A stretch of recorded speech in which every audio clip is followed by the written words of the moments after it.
তাহলে last class গ্র্যাভিটেশনে আমরা শুরু করেছিলাম এবং শেষ করেছিলাম কেপলারস ল এর আগে পর্যন্ত, নাকি? এবার আজকে কেপলারস ল থেকে শুরু করব। কেপলারস ল বা কেপলারের গতিসূত্র তিনটে দিয়েছিলেন। আমি আগেই বলেছিলাম যে নিউটনের মহাকর্ষ সূত্রের আগেও টাইকো ব্রাহে, কোপার্নিকাস, কেপলাররা বিভিন্নভাবে বিভিন্ন রকমভাবে অবজারভেশনের মাধ্যমে একটা থিওরি দিতে চেয়েছিলেন। তো কেপলারের তিনটি সূত্রের মধ্যে প্রথম সূত্রটা হচ্ছে কি, যে বিভিন্ন গ্রহ বা উপগ্রহ বিভিন্ন নক্ষত্রকে একটি উপবৃত্তাকার কক্ষপথে প্রদক্ষিণ করছে, elliptical path. It is not a circle. Ellipse কেমন হয়? যেমন আমি যদি দুটো ফোকাস রাখি, দুটো পয়েন্টকে কেন্দ্র করে যদি আমি একটা এরকম করে গোল ঘোরানোর চেষ্টা করি, একটা ডিম্বাকার টাইপের শেপ পাওয়া যাবে। এটাকে আমরা বলবো কি? ইলিপস। লাইক দিস, এরকম টাইপের একটা স্ট্রাকচার পাবো, এটাকে বলবো আমরা ইলিপস। এই ইলিপসের দুটো ফোকাস থাকে, ইলিপসের এরকম থাকে। আর তোরা পড়বি এই দুটো অ্যাক্সিস হয়, একটাকে বলা হয় মেজর অ্যাক্সিস, একটাকে বলা হয় মাইনর অ্যাক্সিস। লাইক এরকম দুটো অ্যাক্সিস তুই ভাবতে পারিস, major axis and minor axis. গ্রহ, উপগ্রহ বা নক্ষত্র এইরকম একটা পাথে প্রদক্ষিণ করছে এবং সেই নক্ষত্রটা এই ফোকাসের যে কোনো পয়েন্টের মধ্যে থাকবে। এখন যদি এই গ্রহ বা উপগ্রহ হোয়াট এভার যেই প্রদক্ষিণ করছে এই জায়গাটায়, তাহলে তার ডিস্টেন্স সবসময় নক্ষত্র থেকে সমান হয় আবার নাও হয়। স্যার সমান কখন হবে? না তো যদি এটা সার্কেল হয়, সার্কেল হলে পারফেক্টলি সব সময় ডিস্টেন্সটা সমান হবে। বাট যদি সে সার্কেল না হয়, একটা সার্কেল একটা ইলিপসেরই পার্ট। ইলিপসের এক্সেন্ট্রিসিটি বা উৎকেন্দ্রতা বলে একটা কনসেপ্ট আছে, এক্সেন্ট্রিসিটি। এই এক্সেন্ট্রিসিটি যদি 1 হয়, সেটাকে স্মল ই দিয়ে লেখা হয়, তোরা পড়বি, তখন দেখা যায় একটা ইলিপস সার্কেলের মতো বিহেভ করছে। তার মানে তুই ভাব, আমি যে এটাকে একটু এইদিকে বাড়িয়ে দিই আর এটাকে এদিকে ছোট করে দিই, অর্থাৎ মেজর অ্যাক্সিস আর মাইনর অ্যাক্সিস যদি সমান হয়ে যায়, নাকি, তাহলে পরে কি হয়ে যাবে? এটা একটা সার্কেল হয়ে যাবে। ভাব, এটা ধর সেন্টার, ধর কথা মানে বলছি, জাস্ট একটা ইমাজিন দে, এটা এ আর এটা বি, দুটো অ্যাক্সিসের দুটো মান। আর যদি এ আর বি সমান হয়ে যায়, তাহলে এটা কি সার্কেল হবে না? অবভিয়াসলি সার্কেলই তো হবে ভাই, দুটোই সমান হয়ে গেছে রেডিয়াস। তার মানে সার্কেল একটা জাস্ট ইলিপসেরই পার্ট, নাথিং বাট এলস, আর কিছু নয়। তো এরকম বিভিন্ন উপবৃত্তাকার কক্ষপথে গ্রহগুলো নক্ষত্রকে প্রদক্ষিণ করছে, revolving around the stars. 2 number, ধর কোনো একটা সময়ে একটা গ্রহ এখানে ছিল, এখানে গেল, তাহলে এই টাইম ইন্টারভ্যাল কতটা হতে পারে? কয়েক দিন হতে পারে, কয়েক বছর হতে পারে, আমরা তো জানি না কতটা ইন্টারভ্যাল টাইম। যেমন ধর যদি আমি পৃথিবীর ক্ষেত্রে ভাবি, মানে এই পুরো প্রদক্ষিণ করতে তার 365 দিন সময় লাগে। তুই 365 যদি 4 দিয়ে ভাগ করিস, 90 দিন করে গড়ে এক একদিন হয়। তার মানে এখান থেকে এইটুকু 90 দিন, আমি কথা মানে বলছি, একটা মোটা মোটা হিসাব, এখান থেকে 90 90 90 এইভাবেই তো যাচ্ছ। এখন আমি দেখি এইখান থেকে এইটুকু 90 দিনে গেল, যতটুকু এরিয়া কাট করলো, পরের 90 দিনেও ঠিক ততটা এরিয়াই কাট করবে। অর্থাৎ ইকুয়াল টাইম ইন্টারভ্যালে একটা গ্রহ বা প্ল্যানেট সবসময় ইকুয়াল ক্ষেত্রফল অতিক্রম করবে। অর্থাৎ ধর ডেল্টা টি টাইমে ওই গ্রহটা ডেল্টা এ ক্ষেত্রফল অতিক্রম করলো, হতেই পারে। তার মানে পরের ডেল্টা টিতেও সে কত অতিক্রম করবে? ডেল্টা এ। এখন তাহলে যদি ডেল্টা টিতে সবসময় ডেল্টা এ করে, তাহলে delta A by delta T রেশিওটা সামহাও আমার মনে হচ্ছে কনস্ট্যান্ট থেকে যাবে। হ্যাঁ না বলো? সামহাও কনস্ট্যান্ট থেকে যাবে। এখন যদি এখানে আমি লিমিট ইম্পোজ করি, limit delta T tends to 0, তাহলে অবভিয়াসলি এটাকে আমরা লিখতে পারবো কি? ডি এ ডিটি, নাকি? এটাকে আমরা বলবো areal velocity. This is called areal velocity. তাহলে অ্যাকর্ডিং টু সেকেন্ড ল, এই ডি এ ডিটি বা এরিয়াল ভেলোসিটিটা কি থাকবে? Constant, according to the second law of Kepler. তাহলে কেপলারের দ্বিতীয় সূত্র অনুযায়ী এরিয়াল ভেলোসিটিটা কনস্ট্যান্ট থাকবে। অর্থাৎ টাইমের রেসপেক্টে সবসময় সে কি করবে? ইকুয়াল এরিয়াকে সোয়াইপ আউট করতে চাইবে। মানে ধর একদিনে যতটা এরিয়া, পরের একদিনেও এরিয়া সমান হবে, এরিয়া সমান হবে। এই ডিস্টেন্সটা সমান নাও হতে পারে। এরিয়ার কথা বলছি আমি, কিন্তু I am not talking about the distance. এই ডিস্টেন্স তুই দেখ চেঞ্জ হবে, সেন্টার থেকে দেখ ডিস্টেন্স চেঞ্জ হচ্ছে, আমি কথা মানে বলছি। সেজন্য ইকুয়াল এরিয়াকে সে কি করবে, সোয়াইপ আউট করবে। এটাকে বলা হয় ইকুয়াল এরিয়াকে সোয়াইপ আউট করবে, সেজন্য এটাকে বলবো আমরা এরিয়াল ভেলোসিটি সবসময় কি থাকবে, কনস্ট্যান্ট। তাহলে এরিয়াল ভেলোসিটি অলওয়েজ কি থাকবে, কনস্ট্যান্ট। এটা একদম পাতি কথা, অর্থাৎ BA/DT should be equal to constant. 3 number, একটা গ্রহ কি করছে, একটা পূর্ণ পাক খাচ্ছে একটা নক্ষত্রকে, তাকে আমরা বলছি টাইম পিরিয়ড, পর্যায়কাল, প্রদক্ষিণ কাল। যেমন আমাদের পৃথিবীর প্রদক্ষিণ কাল কত, 365 দিন। আবার বুধের প্রদক্ষিণ কাল কত, 88 দিন। তুমি দেখবে সূর্য থেকে যত দূরে আস্তে আস্তে যাবে প্রদক্ষিণ কাল বাড়তে থাকবে।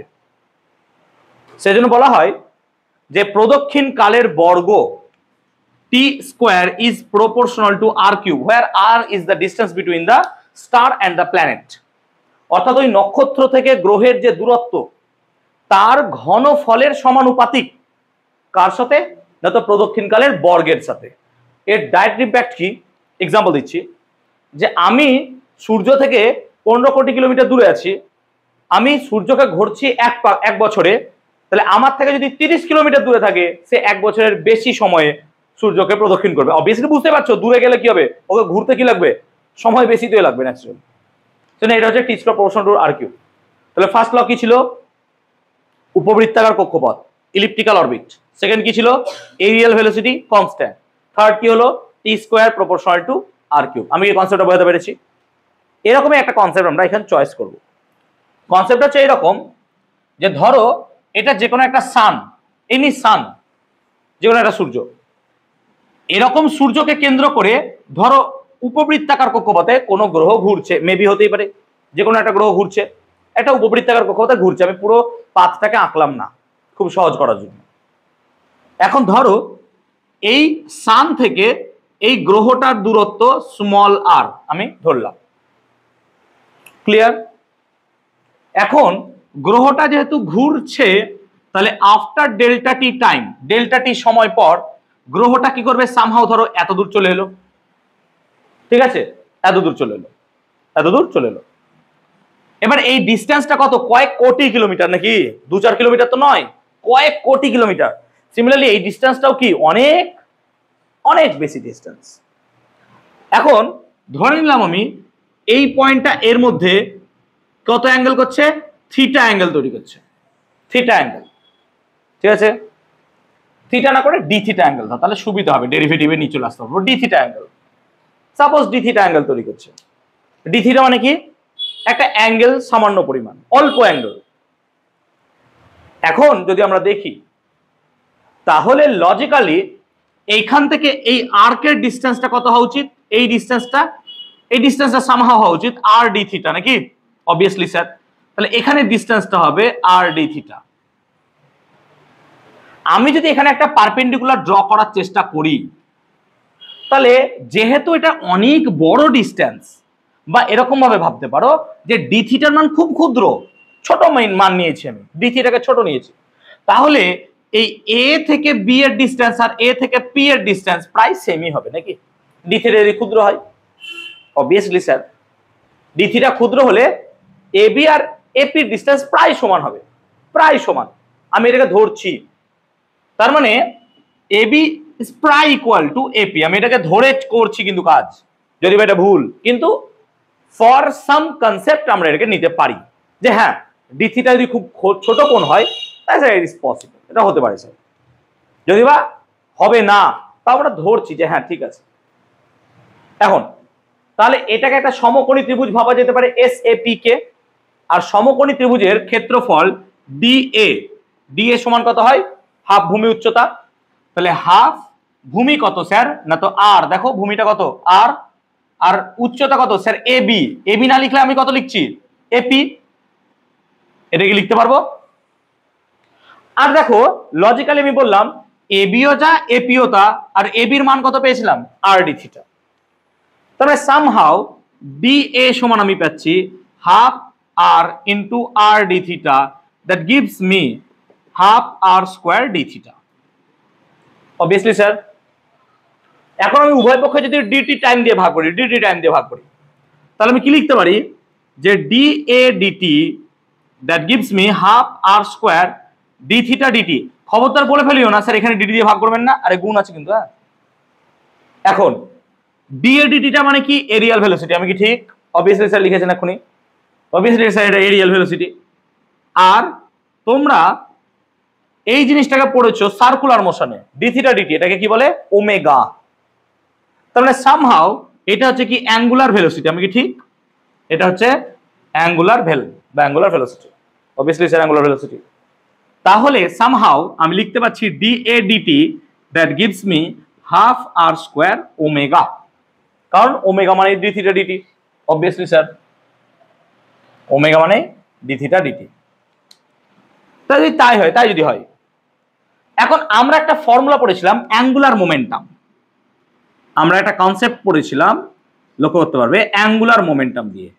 কি ছিল না? তো স্যার অ্যাঙ্গুলার মোমেন্টামকে আমরা এল দিয়ে লিখতাম, মনে পড়ছে?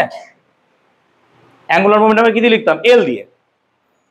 আর এল অ্যাঙ্গুলার মোমেন্টাম মানে কত ছিল? আর ক্রস পি, মানে এম ভি আর, আর ভি মানে যদি ওমেগা আর নাও তাহলে এটা ছিল actually M R square omega, M R square omega.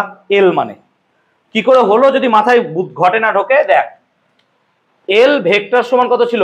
আর ক্রস পি তো নাকি, তাই তো? মানে এভাবে যদি ভেক্টর নোটেশন তুলে দাও তাহলে আই এল সমান কি লেখা যায়? আর পি।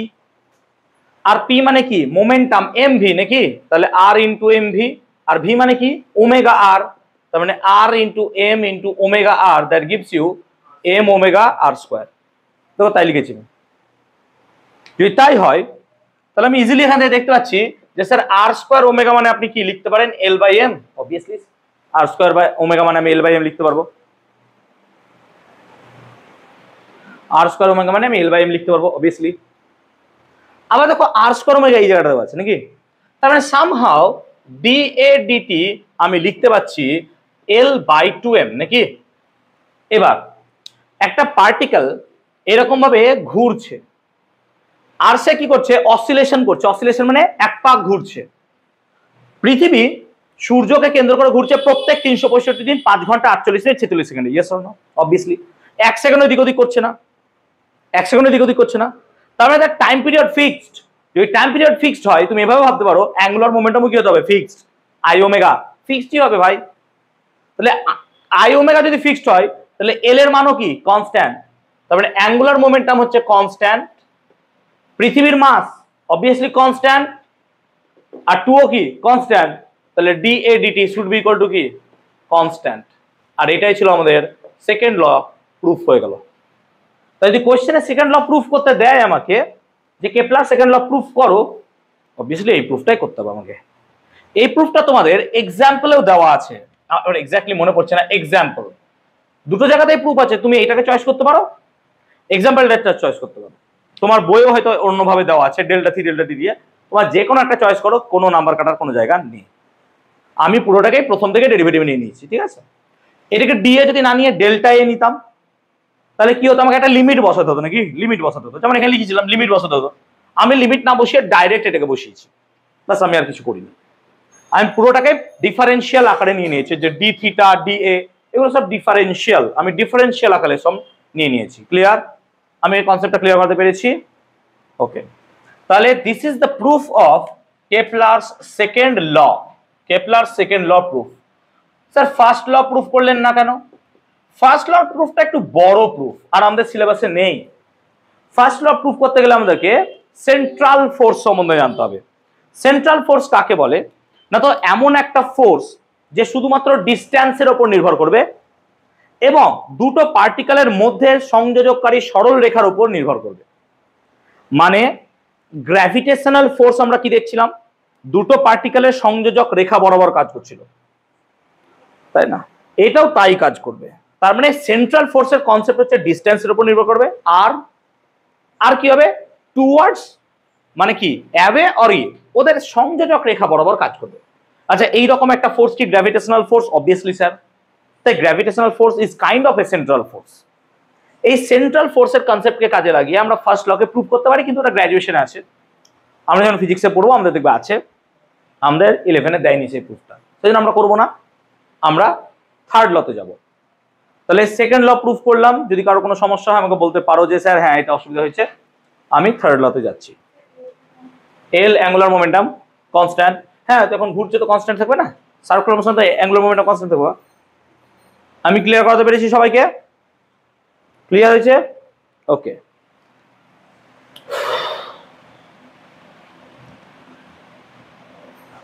নেক্সট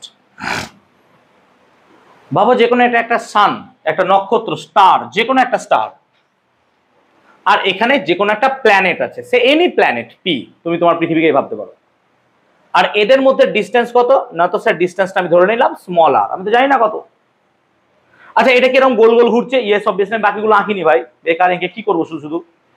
তাহলে গোল ঘুরছে নাকি, যেমন এরকম ভাবে ঘুরছে, আমি আঁকিনি, আমি জাস্ট এরকম নিলাম। আর ক্যালকুলেশনের সুবিধার জন্য আমরা এটাকে সার্কেল ধরলাম, বাট ইটস নট সার্কেল, এটা সার্কেল নয়, কিন্তু ক্যালকুলেশন সুবিধার জন্য আমরা কি করলাম, এটাকে সার্কেল ধরলাম। কারণ একটু আগে আমি তোমাদেরকে ডেফিনিশনেই বললাম যে একটা ইলিপস থেকে সার্কেল ইজিলি পাওয়া যায় যদি তার মেজর আর মাইনর অ্যাক্সিস কি হয়, ইকুয়াল হয়ে যায়। তাহলে এটাকে আমি অ্যাজ এ সার্কেল ধরছি। কেন সার্কেল ধরছি? তাহলে আমার সেন্ট্রিফিউগাল ফোর্স, সেন্ট্রিপিটাল ফোর্স এগুলো নিয়ে খেলা করতে সুবিধা হবে, সেই জন্য আমরা এটাকে সার্কেল ধরছি, but it's not a circle, এটা সার্কেল নয়। ওকে, কনসিডার করতে পেরেছি?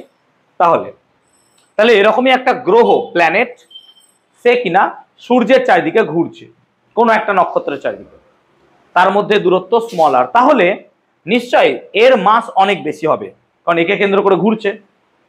তাহলে পরে এইদিকে একটা ফোর্স কাজ করছে এফ, আছে অবভিয়াসলি স্যার। এই ফোর্সটা কি? গ্র্যাভিটেশনাল ফোর্স, আমি কি ঠিক? এবং সেই ফোর্সের মান কি? সে ধরো F1, F1 এর মান কত হবে না, তো sir G capital M small m by R square, যদি প্ল্যানেটের মাস স্মল এম ধরো, আর সেই নক্ষত্রের মান তুমি ক্যাপিটাল এম ধরো, অবভিয়াসলি স্যার তাই হবে। Is that true? Obviously sir true, obviously true. আর একটা হবে এর বাইরের দিকে একটা অপকেন্দ্র বল কাজ করবে, সেন্ট্রিফিউগাল ফোর্স, আমি কি ঠিক? Obviously sir. তাহলে এটাকে আমরা যদি F2 বলি, অপকেন্দ্র বল, অপকেন্দ্র বলের মান কত হয়? mv square by R. তাহলে অপকেন্দ্র বলের মান হচ্ছে কত? mv স্কয়ার বাই আর। এবার প্ল্যানেটটা এইভাবে ঘুরছে, তার মানে এই ফোর্স আর এই ফোর্স দুটো কি হবে? সমান, বলে তো এইভাবে ঘুরছে। যদি এই ফোর্স বেশি হতো এদিকে পালিয়ে আসতো, ওই ফোর্স বেশি হলে ওইদিকে পালিয়ে যেত, কিন্তু ও তো কোনো দিকে যাচ্ছে না, ও তো এখান থেকে ঘুরছে, রিভলভ করছে। তাহলে তার অপকেন্দ্র বল বা সেন্ট্রিফিউগাল ফোর্স আর গ্র্যাভিটেশনাল ফোর্স বোথ আর সেম, সেই জন্য ও একটা কক্ষপথে ঘুরে বেড়াচ্ছে। আমি কি ঠিক বোঝাতে পারছি ব্যাপারটা? তাহলে আমরা লিখতে পারবো G M M by R square should be equal to M V square by R. একটা প্ল্যানেট এভাবে ঘুরছে। এখন আমি যদি স্মল স্মল এম কাটি আর আর স্কোয়ারের সাথে আর কাটি, তাহলে ইজিলি আমি দেখতে পাচ্ছি এখানে লেখা যায় ভি সমান root over G M by small R. এটাকে বলা হয় orbital velocity. This is called orbital velocity বা কক্ষীয় বেগ। This is called orbital velocity. যে কোনো প্ল্যানেটের অরবিটাল ভেলোসিটি প্ল্যানেটের মাসের উপর দেখো নির্ভর করছে না। তার মানে প্ল্যানেটের মাসের উপর অরবিটাল ভেলোসিটি নির্ভরই করছে না। কার উপর নির্ভর করছে? Mass of the star, mass of the sun. আর কার উপর নির্ভর করছে? Distance between the sun and the planet or the star and the planet. তার মানে একটা কোশ্চেন মাথায় রাখবে কথা, যে অরবিটাল ভেলোসিটি বা কক্ষীয় বেগ কোনোদিনও প্ল্যানেটের মাসের উপর নির্ভর করে না। তোমাকে কোশ্চেনে প্ল্যানেটের মাস দেবে জোর করে, ইচ্ছা করে, যাতে তুমি মান বসাও, কিন্তু কোনোদিন অরবিটাল ভেলোসিটি বার করতে গেলে এইরকম প্ল্যানেটের মাস জীবনে লাগবে না। আমি কি বলতে বললাম ব্যাপারটা? আমি রিকমিটা বলবো, বুঝতে পেরেছি কনসেপ্টটা? ওকে, তাহলে আমি অরবিটাল ভেলোসিটি তো পেলাম। আচ্ছা, কেপলার সেকেন্ড ল কার উপর বেস করেছিল? টাইম পিরিয়ড, পর্যায়কাল। তাহলে টাইম পিরিয়ডের ফর্মুলাটা কি ছিল অরবিটাল ভেলোসিটি পেয়ে গেলে? মনে করতে পারবে না? তো স্যার টাইম পিরিয়ড মানে লেখা যায় 2πr/v। মনে পড়ছে কারোর? 2πr কেন? এই পূর্ণ পাক ঘুরতে তার কত সময়, কত পথ যাবে? 2πr। আর ভেলোসিটি কত? v। তাহলে সময় কত লাগবে? 2πr/v। ঠিক তো? অবভিয়াসলি। আর পৃথিবী সূর্যের চারিদিকে ঘুরছে একটা নির্দিষ্ট বেগে, ওর বেগ বাড়ছেও না কমছেও না, এমন তো নয় যে খুব দুর্জোরে যাচ্ছে কমে, এরকম নয়। রোটেশনটা কি হয়? চেঞ্জ হয় যখন অপসুর অনুসুর হয়, অ্যাপোজি আর এ হয়, তখন হয়। হোয়াটএভার, আমরা এটাকে ভিএল এর ধরে রেখেছি। তাহলে আমরা এখানে যদি টাইম পিরিয়ড বার করতে চাই, তাহলে স্যার টাইম পিরিয়ড মানে হচ্ছে 2πr/v অবভিয়াসলি। আর ভি এর মান তুমি জানো, তাহলে 2πr/ভি মানে কত স্যার? √g(m). আচ্ছা বাই আর হওয়া উচিত ছিল, আমি কি ওপরে রুট আর লিখতে পারবো? পারবো। দেখো এখানে বাই আর হওয়া উচিত ছিল, আমি বাই আরটাকে কোথায় লিখলাম? ওপরে। তাহলে যেহেতু রুট আন্ডারে আর আছে, তাহলে ওপরে কিন্তু রুট আন্ডার আরই হবে নাকি? কেপলার লতে দেখো টি স্কোয়ার ছিল, তাহলে এখানেও কি করব? স্কোয়ারই করব। তাহলে টি স্কোয়ার সমান 4π²। দেখো এটা কি হবে? আর স্কোয়ার, আর এই রুট আর এর স্কোয়ার মানে কত? আর, তার মানে কি হয়ে গেল? আর কিউব। চোখে দেখতে পাচ্ছ চলে এসছে। বাই কি হবে? gm। এবার এই মালটা কি কনস্ট্যান্ট নাকি? 4π² gm কনস্ট্যান্ট। যদি কনস্ট্যান্ট হয় তাহলে আমরা এখান থেকে লিখতে পারবো T square proportional to R cube. এটাই ছিল আমার কেপলারস থার্ড ল। তাহলে কত সহজভাবে কেপলারস থার্ড ল আমরা প্রুফ করতে পারলাম, চোখের মধ্যে দেখতেই পেলে। সোজা ছিল না? অবভিয়াসলি খুবই সোজা।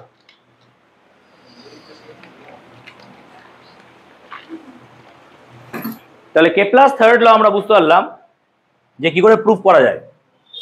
তাহলে T square proportional to R cube, এই T square proportional to R cube থেকে একটা অঙ্ক দেয়।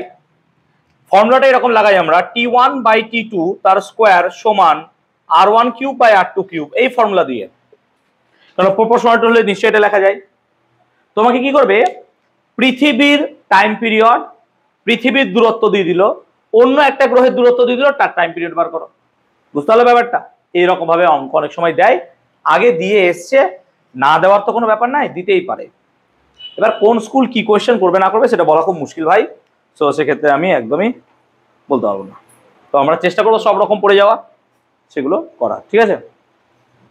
তাহলে আমরা এখানে টাইম পিরিয়ডের কনসেপ্টটা মাথায় নিতে পারলাম। ওকে ওকে, এবার পয়েন্ট আউট করবে এসকেপ ভেলোসিটি বা মুক্তি বেগ। এবার আমরা আলোচনা করব এসকেপ ভেলোসিটি। খুব ভালো করে বুঝবে কনসেপ্টটা, এসকেপ ভেলোসিটি বা মুক্তি বেগ। এখান থেকে কোশ্চেন থাকেই, 1-2 বছর অন্তর অন্তর কোশ্চেন দেয় এখান থেকে। মুক্তি বেগ কাকে বলে? না তো পৃথিবীর মধ্যে যখন কোনো একটা বডি আছে, it is directly attracted by the earth. এটা পৃথিবী দ্বারা আকৃষ্ট, এবং তুমি যদি সেই বডিটাকে পৃথিবীর বাইরে তাড়াতে চাও, ফেলতে চাও, পাঠাতে চাও, তাহলে তোমাকে একটা ফোর্স দিয়ে ওকে ছুড়তেই হবে। এবার কত ফোর্স দিয়ে ছুড়তে পারবো আমরা, ছুড়তে চাইবো? তাহলে লজিক্যালি আমরা বেগ আস্তে আস্তে বাড়াতে পারি, যেটাকে বলা হয় গাণিতিক আরোহণ তত্ত্ব। 10 মিটারে ফেললাম, 20 মিটার, 50 মিটার, 100, 200, 1000, 1500, 2000, 5000, এমনি করতে করতে আমরা তো একটা টাইমে ছুড়ে ফেলে পাঠিয়ে দিব। যে মিনিমাম ভেলোসিটিতে ওই বডিটা পৃথিবী ছেড়ে বেরিয়ে যাবে, আর পৃথিবীর দ্বারা আকৃষ্ট হবে না, সেই মিনিমাম ভেলোসিটিকে বলবো আমরা এসকেপ ভেলোসিটি বা মুক্তি বেগ। মুক্তি মানে বুঝতে পারছো? পৃথিবী ছেড়ে মুক্তি, পৃথিবীর মোহমায়া ত্যাগ করে পালিয়ে যাবে, তাই না? তার মানে আমি একে যদি ছুড়তে যাই, তাহলে একে এমন ভেলোসিটি দিয়ে ছুড়বো, যে ভেলোসিটি দিয়ে ছুড়লে সে আর পৃথিবীর দিকে আসবে না, মুখ ফিরেও তাকাবে না। সেই ভেলোসিটিকে বলবো এসকেপ ভেলোসিটি বা মুক্তি বেগ। এবার স্বাভাবিকভাবে তোমার প্রথম প্রশ্ন হওয়া উচিত, স্যার এটা কার কার উপর নির্ভর করবে? এক, পৃথিবীর আকর্ষণ বলের উপর তো ভাই নির্ভর করবেই। কারণ দেখো, পৃথিবী থেকে কোনো বস্তুকে উপরে ছোড়া, আর বৃহস্পতি থেকে উপরে ছোড়া, আর ব্ল্যাক হোল থেকে উপরে ছোড়া, আকাশ পাতাল তফাৎ। ব্ল্যাক হোল থেকে হাতটুকু এমনি করে তুলতে পারবে না, তা তো উপরের কথা, সো পারবে না। তাহলে আকর্ষণ বলের উপর তো নির্ভর করে, ট্রু, অবভিয়াসলি ট্রু। আর কার উপর নির্ভর করবে? নির্ভর করবে কত ভারী বস্তু ছুড়ছি নাকি, 5 কেজি, 10 কেজি, 15 কেজি, 20 কেজি। দেখো একটা মার্কারকে উপরে ছুটতে যা কষ্ট হবে, এইরকম মার্কার যদি 50 কেজি ওজনের মার্কার হয়ে যায়, তাহলে আরো কষ্ট হবে। তাহলে আমরা তো কিছুই জানি না কার উপর নির্ভর করবে, কি করবে না করবে, সেটা তো আমাকে ডিরাইভ করতে হবে, সেটাকে জানতে হবে যে একটা বডিকে উপরে ছুটতে গেলে আমার কি কি লাগে। তার আমরা দুটো পয়েন্ট আউটের এখন কথা বললাম, একটা বডির মাসের ওপর, নির্ভর করতে পারে, আর কার উপর? পৃথিবী বা যে গ্রহণ আছে তার আকর্ষণ বলের উপর। আরো কিছু ফ্যাক্টর হতে পারে, যেমন তার ভর হতে পারে, পৃথিবীর ব্যাসার্ধ হতে পারে, তাই না? অনেক কিছু, ডেনসিটি হতে পারে, অনেক কিছু উপর নির্ভর করতে পারে। তাহলে আমরা এখন দেখবো, সেটা কনসেপ্টটা ক্লিয়ার? তাহলে ধরো আমি এই মার্কারটাকে পৃথিবী ছেড়ে বাইরে পাঠাবো, ওকে। তাহলে এটা যদি পৃথিবী হয়, এই মার্কারটা এখানটাতে বসে আছে, আর এটা হচ্ছে পৃথিবীর ব্যাসার্ধ আর, এখন মার্কারটাকে পৃথিবী ভাই টেনে রেখেছে, হ্যাঁ না না বল, কি ফোর্স দ্বারা? না তো sir obviously G M M by R square, নাকি এই ফোর্স দ্বারা টেনে রেখেছে, এই ফোর্স দ্বারা টেনে রেখেছে। আমি কি ঠিক বলতে পারছি? এবার ধর সে পৃথিবী পৃষ্ঠে নাই, সে পৃথিবী পৃষ্ঠে নাই, সে আননোন একটা জায়গায় আছে যেটা পৃথিবীর কেন্দ্র থেকে দূরত্ব এক্স। আই রিপিট, সে পৃথিবী পৃষ্ঠে নাই, ধরো সে একটা আননোন কোনো জায়গা আছে, এখানে হতে পারে, এখানে হতে পারে, যে কোনো এক জায়গা হতে পারে, যেটা পৃথিবী থেকে দূরত্ব কত? এক্স। তাহলে আমি আর এর জায়গায় কি লিখতে পারবো? X square obviously sir. তার মানে আমি ধরে নিচ্ছি বডিটাকে পৃথিবী থেকে কেন্দ্র থেকে এক্স দূরে কোনো জায়গায় রেখেছি, এক্স দূরে, সে হাওয়ায় ভাসছে, এক্স দূরে রেখেছি।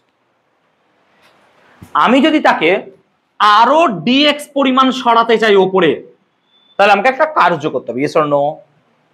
সেই কার্যটা কত হবে স্যার? না তো ডিডব্লিউ সমান হবে স্যার এফ ডিএক্স। আমি কি ঠিক বুঝতে পারলাম ব্যাপারটা? আমাকে এফ ফোর্স দিয়ে তো টানছিল, টেনে রেখেছে ইনফ্যাক্ট, আমি ওকে জোর করে আরো ডিএক্স সরাচ্ছি উপরে, তাহলে আমাকে কাজ করতে হবে তো। একটা ইট, ইটকে পৃথিবী টানছে, আমি পৃথিবীর বলের বিরুদ্ধে ওপরে তুলতে চাইছি, তাহলে আমাকে বলের বিরুদ্ধে কাজ করতে হবে। I have to work against the force of gravity. তাহলে সেই ওয়ার্কটা কত হবে? F dx, and that should be a positive work. Yes obviously sir, সেটা আমি কোনো নেগেটিভ দেইনি। দেখো আগে দিন নেগেটিভ পজিটিভের কনসেপ্টটা বোঝালাম, আমি কোনো নেগেটিভ দেইনি। তাহলে কত হবে স্যার? না তো G M m x s, sorry, dx by x square, is it true? Obviously sir ডিডব্লিউ। এবার ধরো এই যে কাজটা করছি বডির ওপর, তাহলে এই বডিটাকে আমি যদি আস্তে আস্তে সরাতে থাকি, সরাতে সরাতে সরাতে সরাতে সরাতে এমন জায়গায় নিয়ে চলে গেলাম যেখানে বডিটার ওপর পৃথিবীর কোনো আকর্ষণ বলই নাই, হতে পারে তো? এটা তো হতে পারে। সেই জায়গাটা কত দূরে হবে কে বলতে পারবে? আগের ক্লাস, সেই জায়গাটা কত দূর হবে? অসীম দূরে। তো ভেরি গুড, কারণ আমাকে ইনফিনিটি নিয়ে যেতে হবে, ইনফিনিটি ছাড়া তো তাকে কোনোদিন নিয়ে যেতে পারবোই না। ইনফিনিটিতে নিয়ে গেলে তবে আকর্ষণ বল কত হবে? জিরো, আগের দিনই বুঝিয়েছিলাম। এবার ইনফিনিটি নিয়ে গেলাম, সেখানে গিয়ে আকর্ষণ বল জিরো হলো বলে তো সে আর পৃথিবীর দ্বারা আকৃষ্ট হবে না। ভালো করে বোঝো, পৃথিবী কত দূর পর্যন্ত কোনো বস্তুকে টানছে? ইনফিনিটি পর্যন্ত। এবার আমি যদি ইনফিনিটি কোনো বস্তুকে বসিয়ে দিই, সেখানে আকর্ষণ বল কত হয়ে যাবে? জিরো। তার মানে বডিটাকে আমাকে কোথায় পাঠাতে হবে? অ্যাকচুয়ালি ইনফিনিটিতে পাঠাতে হবে। তাহলে কতটা কাজ করতে হবে স্যার? তাহলে টোটাল ওয়ার্ক ডান যদি করতে হয় আমাকে, তাহলে স্যার ইন্টিগ্রেট করো নাকি? কোথা থেকে? তুমি ওকে তাড়াচ্ছ কোথা থেকে? আর থেকে, হ্যাঁ না বল? আর থেকে তাড়াচ্ছ, কত দূরে তাড়াচ্ছ? ইনফিনিটিতে তাড়াচ্ছ। আমি কি বোঝাতে পারলাম কনসেপ্টটা? খুব বেসিক একটা কনসেপ্ট, বোঝার চেষ্টা করো। তাহলে এতটা কাজ করতে হবে একটা বডিকে, আমি ইনফিনিটি পাঠিয়ে দিলে পরে। ইনফিনিটির কনসেপ্ট কি? আরে ইনফিনিটি ওরকম ইনফিনিটি নয় যে বিশাল কিছু হবে। যেমন ধর আমার কাছে আমেরিকা এখন কি ইনফিনিটি, কারণ হেঁটে দিয়ে আমেরিকা যেতে বলে আমি তো পাগল হয়ে যাবো। কিন্তু আমার কাছে যে একটা প্লেন থাকে, আমেরিকা কোনোদিনই আমার কাছে ইনফিনিটি নয়।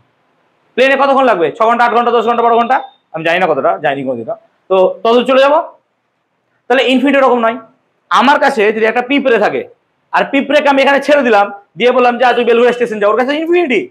তো আমার কাছে বেলঘড়িয়া স্টেশন কোনোদিন ইনফিনিটি নয়। তো ডিপেন্ড করছে ইনফিনিটির কনসেপ্টটা যে তুমি কোন পার্সপেক্টিভে দেখছো ব্যাপারটাকে। যে জিনিসটা আমার কাছে ইনফিনিটি হতে পারে তোমার কাছে ইনফিনিটি নয়। যেমন একটা ক্লাসের ফার্স্ট বয়কে যদি তুমি একটা অঙ্ক দাও, তার কাছে সেটা ইনফিনিটি নয়। কিন্তু আর্টসের ছেলেকে একটা অঙ্ক দিয়ে দাও, বাস ইনফিনিটি হয়ে যাবে তার ক্ষেত্রে, শুধু জানেই না কি জিনিস। সো ইনফিনিটি কনসেপ্টটা এরকম। তো তুমি এরকম ভেবো না যে কোনো একটা পার্টিকেলকে স্যার ইনফিনিটি বলছে মানে সূর্য গ্রহ এই গ্যালাক্সি ছেড়ে অন্য গ্যালাক্সি পাঠিয়ে দিলাম, ওরকম নয় বাবা, ওরকম নয়। ঠিক আছে, পৃথিবী থেকে কিছু দূর গেলে পরে তো ইনফিনিটি পাওয়া যাবে, আকর্ষণ বল নাই।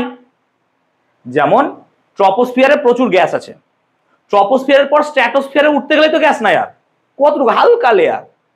আমি দার্জিলিং গেলাম, তাতে শ্বাসকষ্ট হচ্ছে আমার, কারণ কি? সেখানে পাতলা বায়ু খুব, অক্সিজেন কম, অক্সিজেন 32 ভারী, নাইট্রোজেন 28 হালকা, কার্বন ডাইঅক্সাইড আরো ভারী 44 কেমিস্ট্রিতে পড়েছো তো। তাহলে এরা নিচে থাকবে, উপরে এদেরকে পাওয়া যাবে না। তাহলে উপরে কাদেরকে পাবো? হাইড্রোজেনকে পাবো, হিলিয়াম পাবো, আর এগুলো আমার শরীরে কোনো দরকার নাই, সেই জন্য শ্বাসকষ্ট হয়। বৈষ্ণোদেবী গেলে আরো বেশি শ্বাসকষ্ট হবে, কেদারনাথ গেলে আরো বেশি শ্বাসকষ্ট হবে, কারণ এখানে তোমার পাহাড়ের মাথায় মাথায় আছে। ঠিক আছে, সো এই সমস্ত জায়গায় গেলে কষ্ট হবেই। অন্য টপিকে চলে যাচ্ছি আমি। তাহলে এই হলো কনসেপ্ট, আমি কি বলতে পারলাম ব্যাপারটা? তাহলে ওয়ার্ক ডানটা আমি বার করার চেষ্টা করছি। দেখো জিএম তো কনস্ট্যান্ট, এমও কনস্ট্যান্ট, তাহলে জি এম এম বাইরে বেরিয়ে গেল। ইন্টিগ্রেশন অফ এক্স স্কোয়ারকে উপরে তুললে কত হবে? X to the power -2 dx, আর লিমিট কত থাকবে? আর থেকে কোথায় নিয়ে যাবো আমি? Okay infinity. তুই ভাব এটা জাস্ট বিভবের উল্টোটা, হ্যাঁ না বল। বিভবটা ইনফিনিটি থেকে আর ছিল, এবার আর থেকে ইনফিনিটি যাচ্ছে, আর এখানে স্মল এম এর জায়গায় কি লিখেছিলাম 1, তাই তো কনসেপ্ট তো সেম। তাহলে ডাব্লিউ সমান ভালো করে দেখো, তাহলে হবে জি এম এম, দেখো আমি লিখছি x টু দি পাওয়ার -2 মানে কত, x to the power -2 + 1 by -2 + 1 with limit r to infinity. তার মানে দেখো -2 + 1 উপরে মাইনাস চলে আসবে নাকি, তাহলে মাইনাস জি এম এম, এবার দেখো 1/x নাকি, আর এটা মানে তো 1/x, 1/x এর আগে একবার কি বসাতে হবে ইনফিনিটি, আর একবার কি বসাবো 1/r, upper limit minus lower limit, আর এখানে মাইনাস চলে এসছে, আর 1/∞ মানে কি 0, তাহলে এই মাইনাস মাইনাস কি হয়ে যাবে প্লাস, তাহলে আলটিমেটলি আমাকে কতটা কাজ করতে হবে স্যার, gmm/r, এতটা পরিমাণ তুমি যদি কাজ করো বডিটার ওপর, তবেই বডিটাকে পৃথিবীর মোহমায়া ত্যাগ করে পৃথিবীর বাইরে পাঠাতে পারবা। সেই ভরটা কত স্মল এম স্যার, আমি কি এত দূর বোঝাতে পেরেছি? তাহলে একটা হ্যাঁ কি লাস্ট লাইন, কোন একটা বডিকে আমি চাইছি পৃথিবী পৃষ্ঠ ছেড়ে অসীমে পাঠাতে, তার জন্য আমাকে রিকোয়ার্ড ওয়ার্ক ডান কতটা পরিমাণ কাজ করতে হবে, সেটা হচ্ছে এইটা। কনসেপ্টটা কি ক্লিয়ার করাতে পেরেছি আমি, বুঝতে পেরেছি আমি? ওকে, কিন্তু আমার তো এইটা দরকার ছিল না ভাই, আমি কোনোদিনই তোমাকে ওয়ার্ক ডান বার করতে বলিনি, আমি কি চেয়েছি ভেলোসিটি, আমি তোমাকে আস্ক করছি ভেলোসিটির জন্য, আমি কোনোদিন তোমাকে ওয়ার্ক ডানের জন্য আস্ক করছি না যে তুমি কতটা কাজ করবে না করবে, সেটা তোমার ব্যাপার, তুমি কত কাজ করবে না করবে। এবার একটা বডিকে কাজ করতে হবে, এরকম ছুটছি ওপরে উড় করে ছুড়ে দিলে কাজ করতে হচ্ছে, সেই কাজটা কিসে রূপান্তরিত হবে, গতিশক্তিতে, ইয়েস অর নো?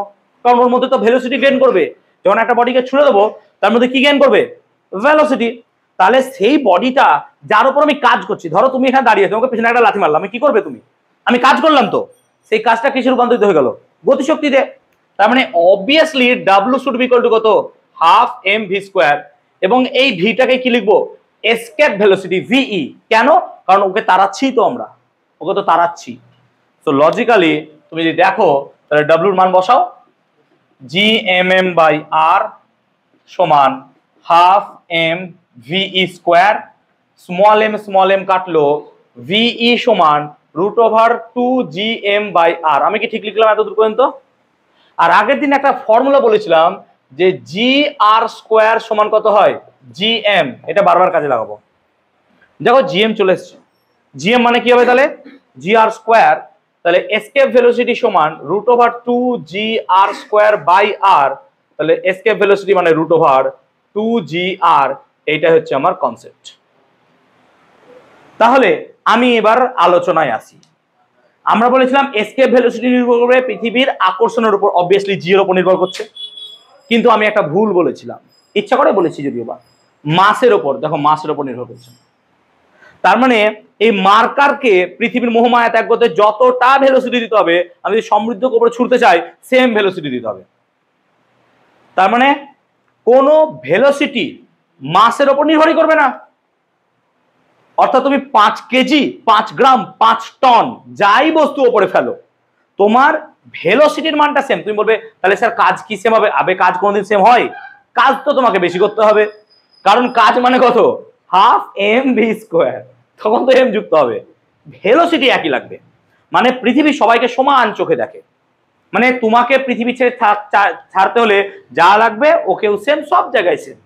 এবার তুমি পৃথিবীকে যে রকম ভাবে ভালোবাসো তুমি সেই রকম দিয়ে যাও। কনসেপ্ট আমি কি বোঝাতে পেরেছি? ঠিক আছে, ক্লিয়ার হয়েছে? তাহলে এবার যদি মান বার করি, তার মানে আমরা জানি জি এর মান কত, 9.81 মিটার পার সেকেন্ড স্কোয়ার, এবং পৃথিবীর ব্যাসার্ধ কত 6400 কিলোমিটার। তার মানে 6400 কিলোমিটারকে কি করব, মিটার। এই পুরো মান যদি বসাও, অবভিয়াসলি আমার মুখস্থ আছে বলে বলে দিচ্ছি, ভিই সমান দাঁড়াবে 11.2, ক্লাস 8-এ পড়েছে সম্ভবত, পার সেকেন্ড। অর্থাৎ কোন একটা বস্তুকে পৃথিবী ছেড়ে পৃথিবীর বাইরে বার করে দিতে, একদম পৃথিবীর বাইরে, পৃথিবীতে তারা থাকবে না, ফিরে আসবে না, পৃথিবীতে তাকাবেও না, 11.2 kilometre per second, it's a very very big amount. এখান থেকে শিয়ালদার দূরত্ব 10 কিলোমিটার, কথা মানে বলছি, তার মানে তোমাকে 1 সেকেন্ডে চোখ ফেললাম শিয়ালদা চলে যেতে হবে, এইরকম ভেলোসিটি, মানে 11.2 কিলোমিটার পার সেকেন্ড, মানে ভাবতে পারছো কত ভেলোসিটি? জাস্ট ইমাজিন করো যে এখান থেকে দীঘার দূরত্ব 300 কিলোমিটার নয়, আমি কথা মানে বলছি 190 কিলোমিটার, আমি 200ই ধরলাম, 210ই ধরলাম, তার মানে 210/11 20 সেকেন্ডের মধ্যে প্রায় তোমাকে দীঘা চলে যেতে হবে। এই রকম ভেলোসিটি নিয়ে একটা বডিকে উপরে ছুটতে হবে। তার মানে রকেটটা যে পৃথিবী ছেড়ে যায়, তাহলে রকেটের ভেলোসিটি এটা কি অ্যাচিভ করে? অবভিয়াসলি রকেটের ভেলোসিটি অ্যাচিভ করতে হবে, নাহলে হবেই না, যাবেই না। তার মানে এসকেপ ভেলোসিটি অ্যাচিভ না করলে পরে ইটস নট পসিবল অ্যাকচুয়ালি যে পৃথিবী ছেড়ে তুমি বেরোতে পারবে, যদি বা রকেটের কনসেপ্ট একটু আলাদা আছে। আমি কি বলতে পারলাম কনসেপ্টটা? এবার তাহলে হাইড্রোজেন যদি পৃথিবী ছেড়ে বেরোতে চায় তার ক্ষেত্রেও কি 11.2 কিলোমিটার? Obviously sir. আমি যদি পৃথিবী ছেড়ে বেরিয়ে যেতে চাই তাহলে 11, সবার ক্ষেত্রে 11। এখন এখন পৃথিবী যখন প্রথম প্রথম তৈরি হয়েছিল তখন কি হয়েছিল? পৃথিবী উত্তপ্ত ছিল, হাই টেম্পারেচার ছিল। হাই টেম্পারেচার হওয়ার ফলে গ্যাসিয়াস পার্টিকেল যেমন হাইড্রোজেন, হিলিয়াম, এদের টেম্পারেচার অনেক বেশি ছিল, তার ফলে তাদের ভেলোসিটি অনেক ছিল। ক্লাস 10 যদি তোমরা মনে করো, তাহলে আমি একটা ফর্মুলা লিখেছিলাম, CRMS is proportional to √T। জানি না মনে পড়ছে কিনা। টেম্পারেচারের সাথে তার ভেলোসিটি কিন্তু প্রপোর্শনাল টু ছিল উইথ √। তার মানে একটা গ্যাসের যদি টেম্পারেচার বাড়িয়ে দাও তার ভেলোসিটি কি হবে? বাড়বে। সেজন্য আজকে হাইড্রোজেন, হিলিয়াম এদের 11.2 কিলোমিটার পার সেকেন্ড বেগ নেই। কিন্তু পৃথিবী যখন উত্তপ্ত অবস্থায় ছিল তখন হাইড্রোজেন, হিলিয়াম এদের কিন্তু এই ভেলোসিটি ছিল। সেজন্য অনেক গ্যাস পৃথিবী ছেড়ে এরকম ভাবে চলে গেছে। সেজন্য হাইড্রোজেন, হিলিয়াম পৃথিবীতে অনেক কম আছে। চাঁদে চলে এসো, তুমি দেখছে জি এর মান, এই জি এর মান চাঁদে কি হয়? পৃথিবীর তুলনায় কম। কত গুণ? 1/6 গুণ। আমরা সহজ করে যদি বলি তাহলে নিশ্চয়ই যদি 1/6 হয়, 1/6 মানে √1/6, তার মানে এটারও মান কত হবে? বাই √1/6। অবভিয়াসলি তাই তো হবে। তার মানে √6 মানে সামহাউ ওই 2 পয়েন্ট সামথিং। তাহলে 11কে যদি 2 দিয়ে ভাগ করো তো অ্যাপ্রক্সিমেটলি 5 মতো থাকবে, 5। তার মানে চাঁদের মুক্তিবেগ কত? 5। তার মানে চাঁদ যখন উত্তপ্ত ছিল তখন প্রায় সমস্ত গ্যাসই ওই আরএমএস ভেলোসিটি ছিল 5 কিলোমিটার পার সেকেন্ড। সেই জন্য চাঁদ যখন তৈরি হয় উত্তপ্ত ছিল, আর চাঁদের যে পার্টিকেল গুলো ছিল gaseous particle, oxygen, hydrogen, nitrogen সব ছিল, তাদের ভেলোসিটি 5 কিলোমিটারের উপরেই ছিল। তাই তারা চাঁদ ছেড়ে বেরিয়ে পালিয়ে গেছে। তাই চাঁদে কোনো বায়ুমণ্ডল আজকে নেই। কিন্তু পৃথিবীর মুক্তিবেগ কত ছিল? 11। তাই তাদের ভেলোসিটি 11 রিচ করতে সময় লেগেছে, পারেনি। সেই জন্য পৃথিবী ছেড়ে নাইট্রোজেন, অক্সিজেন বেরোতে পারেনি। চলে আসো বৃহস্পতিতে। বৃহস্পতির জি পৃথিবীর তুলনায় অনেক বেশি। সেই জন্য পৃথিবী থেকে কোনো গ্যাস বেরোতেই পারেনি, বৃহস্পতি থেকে কোনো গ্যাস বেরোতেই পারেনি। সেই জন্য বৃহস্পতিকে আমরা অবভিয়াসলি একটা গ্যাস জায়ান্ট বলি, এবং অবভিয়াসলি বৃহস্পতিকে বলা হয় একটা ফেইল্ড স্টার। এই কারণে বলা হয় যে বৃহস্পতির স্ট্রাকচারকে অ্যানালাইজ করে দেখা গেছে যে বৃহস্পতি একটা স্টার হতে হতে হয়নি। একটা স্টার হতে গেলে, স্টার ক্লাস্টার যেগুলোকে বলা হয়, স্টার তৈরি হতে গেলে প্রচুর পরিমাণে কি লাগে? গ্যাস পার্টিকেলস লাগে। এবার এই গ্যাস পার্টিকেল কোথায় আছে? মহাকাশে অসংখ্য আছে। কোন জায়গায় মানে তোমার স্টার, নক্ষত্র নষ্ট হচ্ছে, কোন জায়গায় তৈরি হচ্ছে। এইরকম জায়গা থেকে ও কি করছে? গ্যাসগুলোকে অ্যাকুমুলেট করে, ডাস্ট পার্টিকেলগুলোকে অ্যাকুমুলেট করতে করতে করতে করতে করতে তার ভেতরে কি হয়? নিউক্লিয়ার ফিউশন শুরু হয়ে যায়। এবার নিউক্লিয়ার ফিউশন শুরু হয়ে গেল মানে কি? ও স্টার তো বিশাল টেম্পারেচার পেয়ে গেল, আর তার মধ্যে ফিউশন শুরু হতে লাগবে চেন রিঅ্যাকশনের মাধ্যমে। তার ফলে কি হবে? তার মধ্যে প্রচুর পরিমাণে গ্র্যাভিটি তৈরি হয়ে যেতে পারে এবং একটা বিশাল পরিমাণ এনার্জি সোর্স হতে পারে। এভাবে একটা স্টার তৈরি হয়। এতটা সহজ নয় যতভাবে বলে দিলাম আমি জাস্ট একটা নর্মাল তোমাদের আইডিয়া দিচ্ছি। এবার বৃহস্পতি বা জুপিটারকেও বলা হয় যে এরকম ভাবে সে গ্যাস পার্টিকেলকে জমা করছিল, করতে করতে করতে তার মধ্যে কোনো রকম ভাবে ফিউশনটা হয়নি। না তো তুমি দেখো, বলা হয় যে আমাদের সৌরমণ্ডলের যতগুলো গ্রহ আছে সবার ভর যদি যোগ করো তার থেকে বৃহস্পতি ভর বেশি। তাহলে বৃহস্পতি কত বড়? অবভিয়াসলি প্রচুর বড় বৃহস্পতি। প্রায় পৃথিবীর মতো, আমি জানি না অ্যানালাইসিসটা, 1300 খানা প্ল্যানেট বৃহস্পতির মধ্যে ঢুকে যাবে। অবভিয়াসলি বিশাল বড় ভাই। সেই জন্য বৃহস্পতিতে বলা হয় যে গ্যাস পুরোটাই তৈরি, গ্যাস দিয়েই তৈরি। তো বৃহস্পতিতে সেই জন্য যেহেতু জি এর মান অনেক বেশি, তাই ও কোনো গ্যাসকে রিলিজই করতে পারেনি, আর বা গ্যাস বেরোতেই পারেনি। মানে আমাদের এখানে ভেলোসিটি 11, বৃহস্পতিতে ধরো 25। এখানে 11ই যেতে পারছে না, আর 25 কিলোমিটার কথা বলছি, যেতেই পারছে না। তার মানে গ্যাসগুলো কি হয়ে গেছে? ওই বৃহস্পতির মধ্যে ট্র্যাপ হয়ে থেকে গেছে। তাহলে এই কোয়েশ্চেন ঘুরিয়ে কখনো দেয় আমাদেরকে, ঘুরিয়ে বলবো না, একদম সোজা একটা, যে পৃথিবীতে হাইড্রোজেন, হিলিয়াম এরকম গ্যাসগুলো এত পাওয়া যায় না কেন, বা বৃহস্পতিতে পাওয়া যায় কেন? চাঁদে কোনো বায়ুমণ্ডল নাই কেন? এই যে আমি 5-10 মিনিট ধরে বকলাম, এইটা হচ্ছে তার অ্যান্সার। আমি কি বোঝাতে পেরেছি সকলকে? হ্যাঁ, মার্সের ক্ষেত্রে সেম, মার্সের ক্ষেত্রে জি এর ক্ষেত্রে। এবার মার্সে বায়ুমণ্ডল ওরকম ভাবে একদম নেই বলা যাবে না, ঠিক আছে? অনেক প্ল্যানেটে আছে যাদের মধ্যে বায়ুমণ্ডল আছে, ঠিক আছে? আমি মার্স নিয়ে জানি না যে বায়ুমণ্ডল আছে কিনা, অ্যাকচুয়ালি আমি পড়িনি ঠিকঠাক। তবে ঠিক আছে, মার্সের মধ্যে তোমার সৌরঝঞ্ঝা হয়, সৌরঝঞ্ঝা মানে সোলার যে কসমিক রেডিয়েশন সেগুলো হয়। আর মার্সের মধ্যে কি অ্যাটমসফিয়ার নেই? আমার ধারণা নেই। ভিনাসে তো আবার অ্যাটমসফিয়ার আছে, ভিনাসে তো বলা হয় সালফার ডাই অক্সাইড দিয়ে ভর্তি, ওখানে অ্যাসিড বৃষ্টি হয় ভিনাসের মধ্যে। যদি বা এগুলো পড়া কথা আমি ঠিক জানি না অবভিয়াসলি, কারণ আমি ওই তত্ত্ব দিতে চাইছি না। তত্ত্ব হচ্ছে সিম্পল কথা এটা। আবার অনেক থিওরিতে বলে মার্সের মধ্যেও এক সময় মানুষ বসবাস করতো, তারা নিজেরাই নিউক্লিয়ার ওয়েপন নিয়ে লড়ালড়ি করতে গিয়ে ধ্বংস হয়ে গেছে। এবং এটার প্রমাণও পাওয়া গেছে যে নিউক্লিয় যুদ্ধ হলে পরে যে এলিমেন্ট পাওয়া যায় শুধুমাত্র নিউক্লিয় ছাড়া পাওয়া যাবে না, সেই এলিমেন্টই পাওয়া গেছে তোমার হচ্ছে চাঁদে, এই মঙ্গলে। সেজন্য বলা হচ্ছে। তো এইগুলো এক্সপ্লোর করা অনেক বড় ব্যাপার, তো অত লজিকে যেতে পারবো না। আচ্ছা, এটা কি বুঝতে পারলাম কনসেপ্টটা?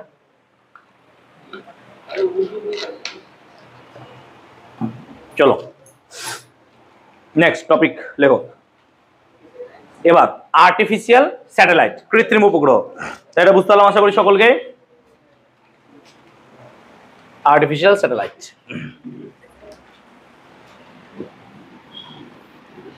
পরীক্ষায় কিন্তু মুক্তিবেগ দেয়, আমি বারবার বলছি সব স্কুল।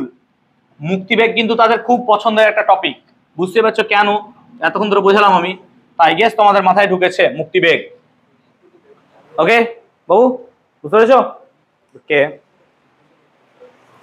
তাহলে এবার পড়বো আমরা আর্টিফিশিয়াল স্যাটেলাইট। স্যাটেলাইট কাকে বলে? কোনো গ্রহের চারিদিকে যখন কোনো একটা কিছু ঘুরে তাকে বলে স্যাটেলাইট অ্যাকচুয়ালি, তাই না? যেমন আমাদের একটা ন্যাচারাল স্যাটেলাইট আছে মুন, সেরকম শনির অনেক বেশি স্যাটেলাইট আছে, জুপিটারেরও অনেক বেশি স্যাটেলাইট আছে। এরকম প্রচুর প্ল্যানেটের 1টা 50টা অনেক স্যাটেলাইট আছে, এবং বলা যায় না কত স্যাটেলাইট আছে। কিন্তু আমরা যখন কোনো একটা গ্রহ নিয়ে পড়াশোনা করতে চাইছি, সেই গ্রহের চারিদিকে আমরা আমাদের কিছু অংশ বা আমাদের কোনো তৈরি যন্ত্রাংশ সেই গ্রহের চারিদিকে ঘোরাই, তাহলে পরে সেই গ্রহের বিভিন্ন তথ্য আমরা জানতে পারি। এটাকে আমরা বলি কি আর্টিফিশিয়াল স্যাটেলাইট। স্যাটেলাইট তৈরি হয়েছিল সেই গ্রহের পর্যালোচনা করার জন্য। আমরা এতটা টেকনোলজিতে অ্যাডভান্স হয়ে গেছি যে আমরা শুধু পৃথিবীর নয়, বিভিন্ন গ্রহের চারিদিকে স্যাটেলাইট, ইনফ্যাক্ট একটা কমেটের চারিদিকেও স্যাটেলাইট দিতে পারছি। কমেট মানে বুঝো তো, ধূমকেতু, অ্যাস্টেরয়েড, এরকম টাইপের। এত বেশি আমাদের টেকনোলজি অ্যাডভান্স হয়েছে। তাহলে আমরা এগুলো সব দিতে পারছি কারণ কি? পড়াশোনা, যে পড়াশোনা তোমরা করছো। একটা সিম্পল ফান্ডা, আমি একটা কোনো গ্রহের চারিদিকে কাউকে ঘোরাবো, তার মানে তার আকর্ষণ বল আর সেন্ট্রিফিউগাল ফোর্স বোধ কি হতে হবে? সেম। এবার যেখানে সেম হবে সেখান থেকেও ঘুরতে শুরু করে দেবে, এই তো সিম্পল ফান্ডা। তাহলে ধরো এরকমই কোনো একটা প্ল্যানেট, আমি পুরো ডাকছি না, এটা কোনো প্ল্যানেট আছে, এই প্ল্যানেটের সেন্টার কোথায়? এখানে। এটা হচ্ছে তার রেডিয়াস আর, আর এটা হচ্ছে তার মাস এম। আমি ধরো এখান থেকে এইচ হাইটে কোনো একটা স্যাটেলাইটকে তুলে দিয়েছি, তাহলে টোটাল ডিস্টেন্স কত? আমি টোটাল ডিস্টেন্সকে বলছি স্মল আর, মানে small R should be equal to R plus H. Small R এ আমি একটা স্যাটেলাইটকে পাঠিয়েছি। এবার স্যাটেলাইট কি করছে?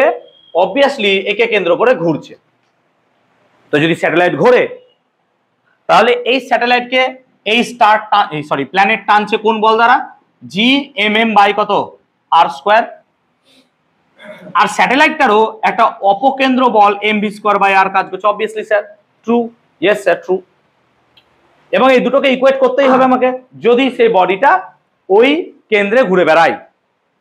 তাহলে এখান থেকে আমি ডাইরেক্ট লিখেছিলাম বলে লিখছি না, রুট ওভার কত হয়েছিল? জি এম বাই আর, নিশ্চয়ই অবভিয়াসলি বুঝতেই পারছো। এবং এটাকে বলেছিলাম আমরা অরবিটাল ভেলোসিটি বা কক্ষীয় বেগ, ঠিক? আচ্ছা, স্মল আর মানে কত আর জিএম মানে কত? একটু আগে লিখেছি জিএম মানে G R square, so you can write G R square by small আর মানে কত? R plus H. তার মানে ভি সমান somehow R root over G by small R, এটাও লেখা যেতে পারে। আমি ইচ্ছা করে লিখলাম স্মল জি দিয়ে, কোনো অসুবিধা নাই তো ভাই ভি লিখতে গেলে, তাই না? অবভিয়াসলি নাই। আমি যদি টাইম পিরিয়ড বার করতে চাই এখান থেকে, টাইম পিরিয়ড মানে তো sir 2 pi r by v, তাই না? 2 পাই আর বাই ভি। তার মানে সামহাও টাইম পিরিয়ড সমান 2 পাই বাই আর নাকি দেখো তো, আর √r/g ইন্টু কত হচ্ছে আর, হ্যাঁ না বলো, দেখো তাই হবে কিনা, যেটা দেখো ভালো করে ভেঙে করে দেবো। এই দেখো 2 পাই পড়ে আছে, এই স্মল আর পড়ে আছে, আর নিচের ভিটাকে দেখো এইভাবে লিখেছি, এই যে আর নিচে গেল, জিটা নিচে গেল, আর উপরে চলে গেল, তাই না? তার মানে আমি সামহাউ টাইম পিরিয়ডটাকে এইভাবে লিখতে চাইছি 2 pi into small r by capital R into r/g, হবে নিশ্চয়ই লেখা, অবভিয়াসলি হবে স্যার। বা তুমি আর কে যদি ভেতরে ভরে দাও তাহলে হবে কত, r³/g, তাই না? অবভিয়াসলি হবে। আমি এইগুলোকে যা ইচ্ছা তাই নিজের মতো করে লিখতে পারি। ফান্ডামেন্টাল কোনটা? ফান্ডামেন্টাল হচ্ছে আমার এইটা, নাকি এইটা ফান্ডামেন্টাল। এখান থেকে তুমি যা ইচ্ছা বানাও, অসুবিধা নাই, কোনো ব্যাপার নাই, বুঝতে পারছো ব্যাপারটা? এই যে রে পাগলা, gm = gr², ফান্ডামেন্টাল ভুলবে না, ঠিক আছে? তাহলে আমরা ভি বার করলাম, আমরা এখান থেকে টাইম পিরিয়ডের মানটাকেও বার করার চেষ্টা করতে পারলাম, যে একটা গ্রহর কিভাবে হতে পারে। তাহলে ইজিলি তো এগুলো আমরা বার করতে পারছি, কোনো ব্যাপারই নাই। মেন জিনিস কি? মেন জিনিস আমার হচ্ছে সিম্পল, যে হ্যাঁ এইটা যদি স্যাটিসফাই করে বাস তাহলেই ওকে, এটা স্যাটিসফাই করাতে হয় যে কোনো গ্রহ উপগ্রহের ক্ষেত্রে, এটা স্যাটিসফাই করলে হয়ে যাবে। এখন সব উপগ্রহকে আমরা যে কোনো জায়গায় তো পাঠাতে পারি না, তার তো একটা নির্দিষ্ট ডিস্টেন্স থাকতে হবে।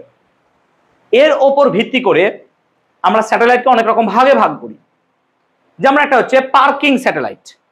পার্কিং স্যাটেলাইট কাকে বলে? না তো এমন একটা স্যাটেলাইট যে নিরক্ষরেখার উপর থাকবে, এটাকে অনেক সময় বলা হয় ভূসমলয় উপগ্রহ বা জিও স্টেশনারি স্যাটেলাইট। সে কি থাকবে? নিরক্ষরেখার উপর, ইকুয়েটরের উপর থাকবে এবং পৃথিবীকে 24 ঘন্টায় এক পাক খাবে। মানে ভাবো পৃথিবীও 24 ঘন্টা একবার ঘুরছে আর ও 24 ঘন্টা এক পাক খাচ্ছে। তার মানে পৃথিবীতে দাঁড়িয়ে আমি তাকে যদি দেখি স্থির দেখবো, হ্যাঁ না বলো? কারণ তাদের আপেক্ষিক বেগ বা রিলেটিভ ভেলোসিটি অবভিয়াসলি কি হবে? 0ই হবে। তার মানে একটা স্যাটেলাইট আমরা যদি দেখি পার্কিং বা জিওস্টেশনারি স্যাটেলাইট হলে সে তার টাইম পিরিয়ড কত হতে হবে? 24 ঘন্টা। এবার তার টাইম পিরিয়ড 24 ঘন্টা হলে পরে তুমি দেখো ক্যাপিটাল আর এর মান তুমি জানো, ইয়েস। জি এর মান তুমি জানো, ইয়েস। তাহলে এইচ এর মান বার করে নেওয়া যাবে না এই কোশ্চেন থেকে? অবভিয়াসলি স্যার বার করে নেব। তার মানে এই ক্যালকুলেশনের মাধ্যমে আমরা যদি একটা স্যাটেলাইটকে এই উচ্চতায় নিয়ে গিয়ে ছেড়ে দিই তাহলে অবভিয়াসলি কি করবে? ওইভাবেই ঘুরতে থাকবে, ইয়েস অর নো? এবার জিওস্টেশনারি স্যাটেলাইটের কাজ কি?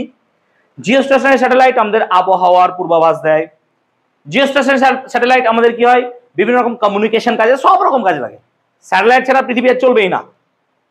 কিন্তু যে সমস্ত স্যাটেলাইটকে আমরা ইকুয়েটর বরাবর রান করাবো তাদের জন্য পোলারে কাজ করা বা মেরুতে গিয়ে কাজ করা খুব মুশকিল হয়ে যায়। সেই জন্য কিছু কিছু স্যাটেলাইটকে আমাদেরকে ইচ্ছা করে পোলে পাঠাতে হয়। তার মানে এটা যদি পৃথিবী হয়, একটা স্যাটেলাইট এরকম ইকুয়েটরে ঘুরছে, একটা এরকম ভাবে ঘুরতে পারে পোল বরাবর, আমি যেমন ইচ্ছা ভাবে তাকে রোটেট করতে পারি, আমার ইচ্ছা। তাহলে এবার পোলার স্যাটেলাইটকে যদি ঘোরাই তখন পোলার স্যাটেলাইটের কিন্তু আমাদের সাপেক্ষে একটা কি থাকবে? ভেলোসিটি পাওয়া যাবে, yes or no? Obviously sir, obviously velocity পাওয়া যাবে। তাহলে এরকম ভাবে আমরা যে উচ্চতায় চাই, যেখানে চাই, যেমন ভাবে চাই স্যাটেলাইটকে আমরা প্লেস করতে পারবো, ইয়েস অবভিয়াসলি। এখন তোমরা ইউটিউবে অনেক সময় শর্টস দেখবে, কিছু কিছু স্যাটেলাইট পৃথিবীর খুব কাছে থাকে, বলা হয় 500 কিলোমিটার উঁচুতে আছে, 600 কিলোমিটার। তোমরা পড়েছো ইন্টারন্যাশনাল স্পেস স্টেশন, দেখবে সেটা পৃথিবী থেকে প্রায় 500 কিলোমিটার উঁচুতে অবস্থিত। এত কাছে স্যার? হ্যাঁ অবভিয়াসলি কাছে। কারণ তাহলে 500 কিলোমিটার হাইটে একটা স্যাটেলাইটকে রাখা যেতে পারে অবভিয়াসলি, যদি তার ভেলোসিটি কি হয়? ঠিকঠাক হয়, হ্যাঁ না বল? তার ভেলোসিটি তো ঠিক হতে হবে বাবা, তবে তো অপকেন্দ্র বলকে ম্যানেজ করবে ও।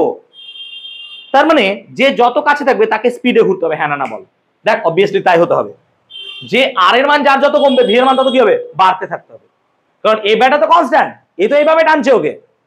তার মানে সেই জন্য যারা কাছে থাকবে তারা জোরে ঘুরবে, আবার যারা দূরে যাবে তারা আস্তে আস্তে আস্তে ঘুরবে, ঠিক না? লজিক তো তাই। তার মানে আমি 400 কিলোমিটারে আমি একটা স্যাটেলাইটকে প্লেস করতে পারবো, ইয়েস পারবো। তাহলে আমার অপটিমাম হাইট পেয়ে গেলাম 400 কিলোমিটার। তাহলে আমি এখান থেকে ভেলোসিটি বার করে নেবো, আর ভেলোসিটি পেয়ে গেলে একটা টাইম পিরিয়ড বার করে নিতে পারবো, অবভিয়াসলি স্যার। তাহলে ইজিলি আমার যা ইচ্ছা স্যাটেলাইটকে নিয়ে আমি করতে পারবো, আমার যত ইচ্ছা। এইরকম স্যাটেলাইটকে বলা হয় পৃথিবীর খুব কাছ থেকে প্রদক্ষিণ করা স্যাটেলাইট। এবার যদি পৃথিবীর খুব কাছ থেকে স্যাটেলাইট প্রদক্ষিণ করে সেক্ষেত্রে আমরা স্মল আর সমান পেলাম কত, আর প্লাস এইচ, হ্যাঁ না বলো। এবার এইচ এর মান যদি আর এর তুলনায় অনেক ছোট হয়, 400, আর ওখানে 6400, 400 অনেক কম, তাহলে আমি এইচটাকে এখানে কি করতে পারি, নেগলেক্ট করতে পারি, নেগলেক্ট। তখন ভেলোসিটি কত হবে স্যার, তখন ভেলোসিটি হবে R root over G by small আর মানে কি ছিল, আর প্লাস এইচ, মানে কত হয়ে যাবে আর। তার মানে তুমি যদি এখানে আর কে ভেতরে ভরে দাও, তাহলে ভি মানে হয়ে যাবে শুধুমাত্র রুট ওভার জি আর। মানে পৃথিবীর খুব কাছ থেকে যে সমস্ত উপগ্রহ আছে, স্যাটেলাইট আছে, তারা রুট জি আর ভেলোসিটি নিয়ে পৃথিবীকে প্রদক্ষিণ করছে। তার একটা মান যদি এস্টিমেশন করো, তাহলে জি এর মান 9.8 বসাও, আর আর এর মান কত বসাবে 6400, তার পিছনে আরো 3টে শূন্য, 6400 কিলোমিটার বসালেই তুমি ভেলোসিটি ইজিলি পেয়ে যাবে। তাহলে আমরা এখান থেকে ক্যালকুলেট করে ভেলোসিটির মান বার করতে পারবো একটা স্যাটেলাইটে, যেটা পৃথিবীর খুব কাছ থেকে প্রদক্ষিণ করছে, আর তার টাইম পিরিয়ডও বার করে নিতে পারবো, কতক্ষণ সে পৃথিবীকে একবার ঘুরবে, তাই না? ইজিলি ক্যালকুলেট করতে এখান থেকে পারবো আমরা। কি করে, তাহলে স্যার সিম্পল মান বসাও, রুট ওভার জি, জি মানে 9.8, আর আর এর মান কত 6400 ইন্টু 1000, এই that should be your answer. আর টাইম পিরিয়ড বার করবো কি করে, ভেলোসিটি পেয়ে গেলাম, তাহলে টি সমান কত হবে 2 পাই আর বাই ভি, তাহলে হয়ে গেল। তাহলে ইজিলি আমরা এই খেলাগুলো খেলতে পারবো, বুঝতে পারলাম ব্যাপারটা। তাহলে আমরা পার্কিং স্যাটেলাইট, জিওস্টেশনারি স্যাটেলাইট, আমার 400 কিলোমিটার, 500 কিলোমিটার, 1000 কিলোমিটার, আবে যেখানে দরকার তো স্যাটেলাইট তুই বসা, তোর ফান্ডামেন্টাল থাকবে এটা, দিস শুড বি ক্লিয়ার, যে এটা হবে, এটা হতেই হবে। আর কি হবে, যদি পৃথিবীর খুব কাছে থাকে তখন এটা হতে হবে। এবার তোমাকে যাই বানাতে দেয়, তোমাকে যত উচ্চতায় রাখতে দেয়, তুমি রাখো, তোমার এই ভেলোসিটি চেঞ্জ হবে না, এটা ঠিক থাকবে, এই ফর্মুলাটা একই থাকবে। বুঝতে পারলাম ব্যাপারটা, বুঝতে পারলাম ব্যাপারটা, কনসেপ্ট ক্লিয়ার করতে পেরেছি। তাহলে এ হলো লজিক্যালি স্যাটেলাইট। এরকমই একটা স্যাটেলাইট ধরো আমি পৃথিবী থেকে পাঠাতে চাইছি, এস্টিমেশন এইচ কত হবে, মানে তার হাইট কত হতে হবে যদি সেটা 24 ঘন্টায় পৃথিবীকে প্রদক্ষিণ করাতে চাই। আমি কোশ্চেনটা বুঝতে পেরেছি, আমি একটা স্যাটেলাইট পাঠাতে চাইছি, কিন্তু এমন ভাবে পাঠাবো যেটা পৃথিবীকে প্রদক্ষিণ করবে কত ক্ষমে, 24 ঘন্টায়, আমি এটা বেঁধে দিলাম। তাহলে হাইট বার করতে পারবো, চলো একটা অঙ্ক করে দেখি আমি পারি কিনা, তাহলে আমার পড়াশোনাটা সফল হয়েছে। চলো, তাহলে আমি তোমাকে সিম্পল একটা কোয়েশ্চেন বললাম যে একটা স্যাটেলাইট আমি পাঠাতে চাইছি, পৃথিবী থেকে কত উঁচুতে আমি জানি না, তুমি সেই উচ্চতা বার করো, কিন্তু আমি একটা শর্ত দিয়ে দিলাম কি না, তো সে পৃথিবীকে প্রদক্ষিণ করবে ভাই 24 ঘন্টায়, তাহলে তার ভেলোসিটিও তো তেমনই হতে হবে না, লজিকটা বুঝতে পেরেছি। তাহলে লজিক হচ্ছে এরকম যে আমি একটা স্যাটেলাইট পাঠাবো, সেই স্যাটেলাইটে 24 ঘন্টায় পৃথিবীকে প্রদক্ষিণ করবে, ঠিক আছে।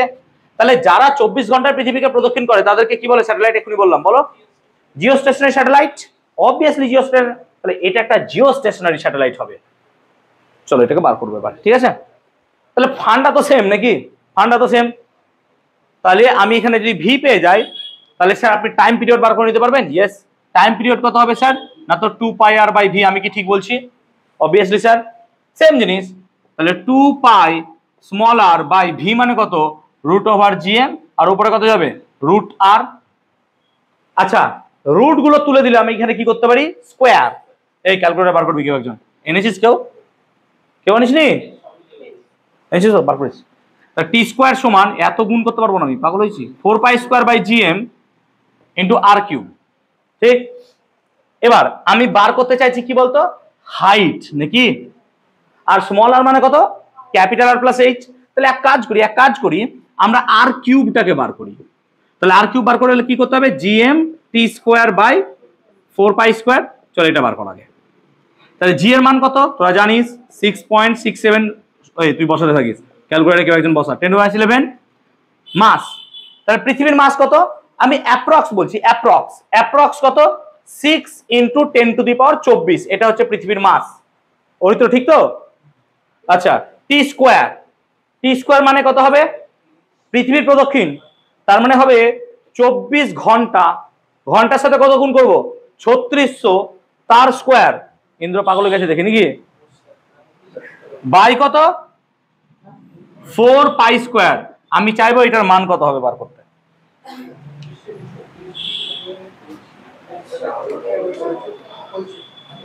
এবার বল এইটা যদি টাইপের অঙ্ক দেয় কি করে ক্যালকুলেটর ছাড়া তোরা করবি,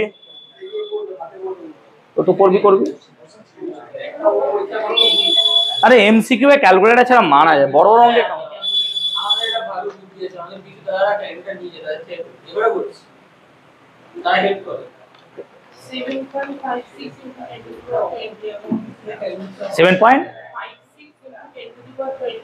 এত বড় মানে এলো -11 দেখেছিস তো?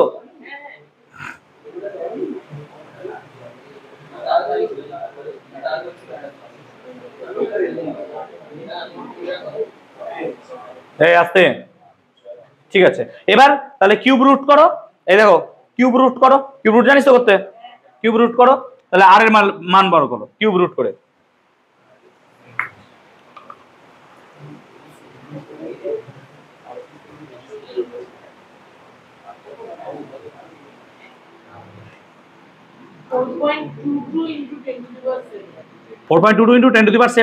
Obviously metre.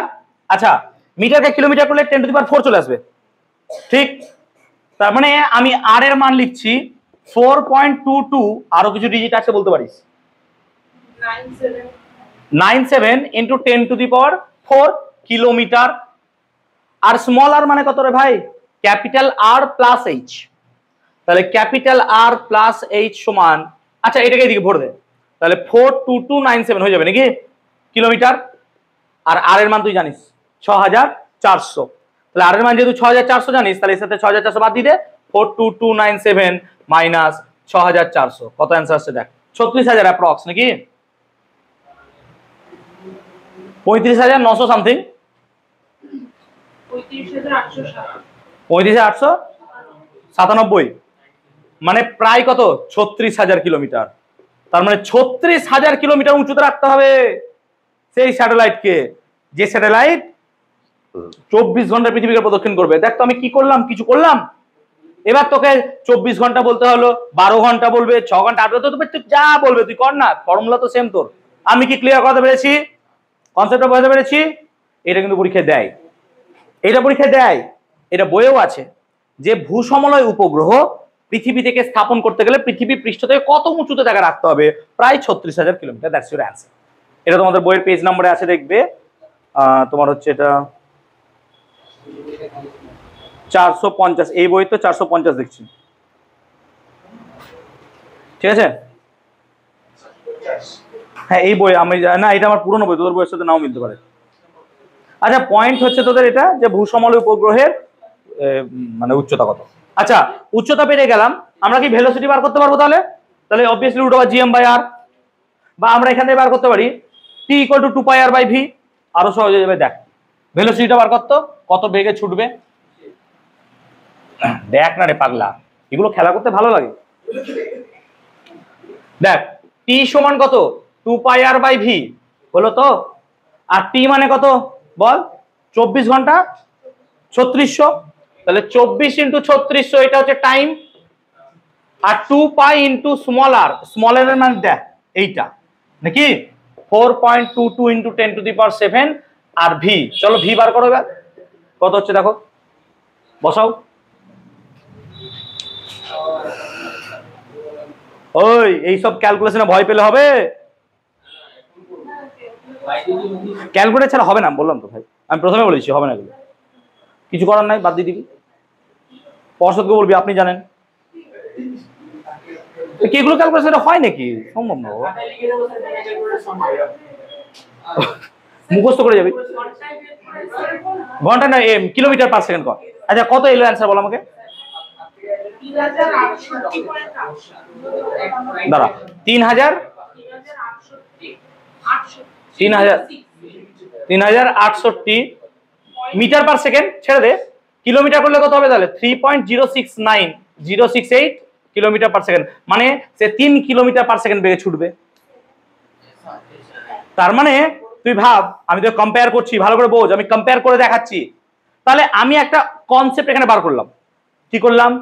যে ভূসমলয় উপগ্রহ যে পৃথিবী থেকে কত কিলোমিটার দূরে আছে?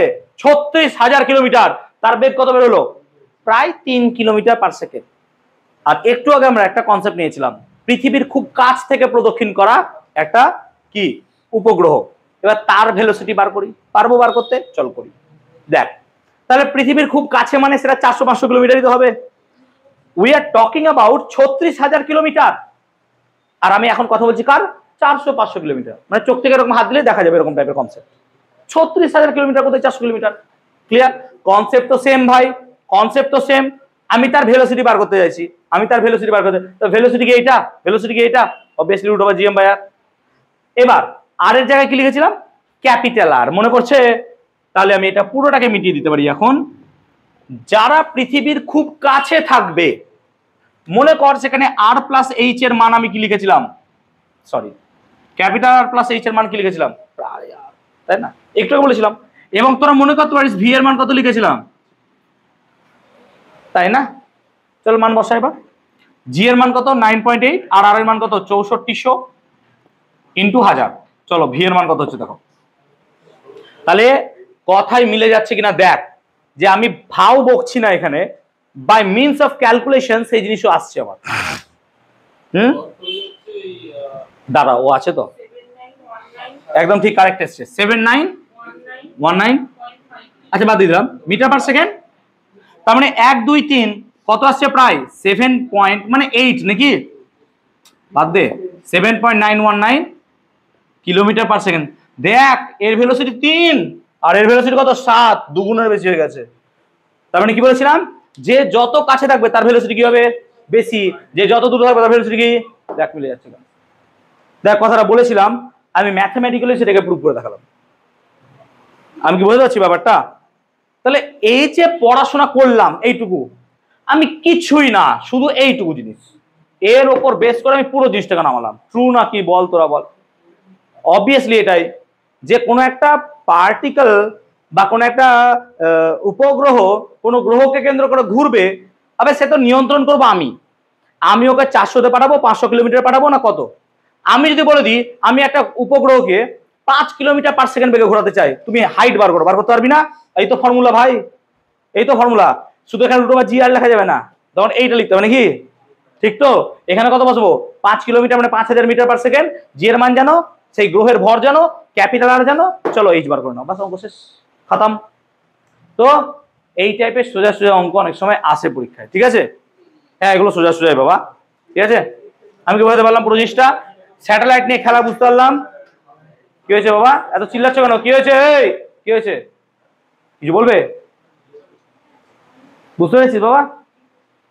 দেখে খুব তোকে এ লাগছে, আমার ভয় লাগছে যে বাড়ি গেলে তো মরেই যাবে ছেলেটা ভয়ের চোটে, যে কি হয়ে গেল। চল, যে বাড়ি তো পৌঁছাতে পারি নাকি? ওকে, আচ্ছা এবার আমরা করব কিলোমিটারকে মিটার করলাম না, 6400 কিলোমিটার মিটার। কিলোমিটার থেকে মিটার গেলে কত দ্বিগুণ করতে হয় জানো? কিমি, হেমি, ডেকামি, মি। মনে আছে? মনে আছে তো?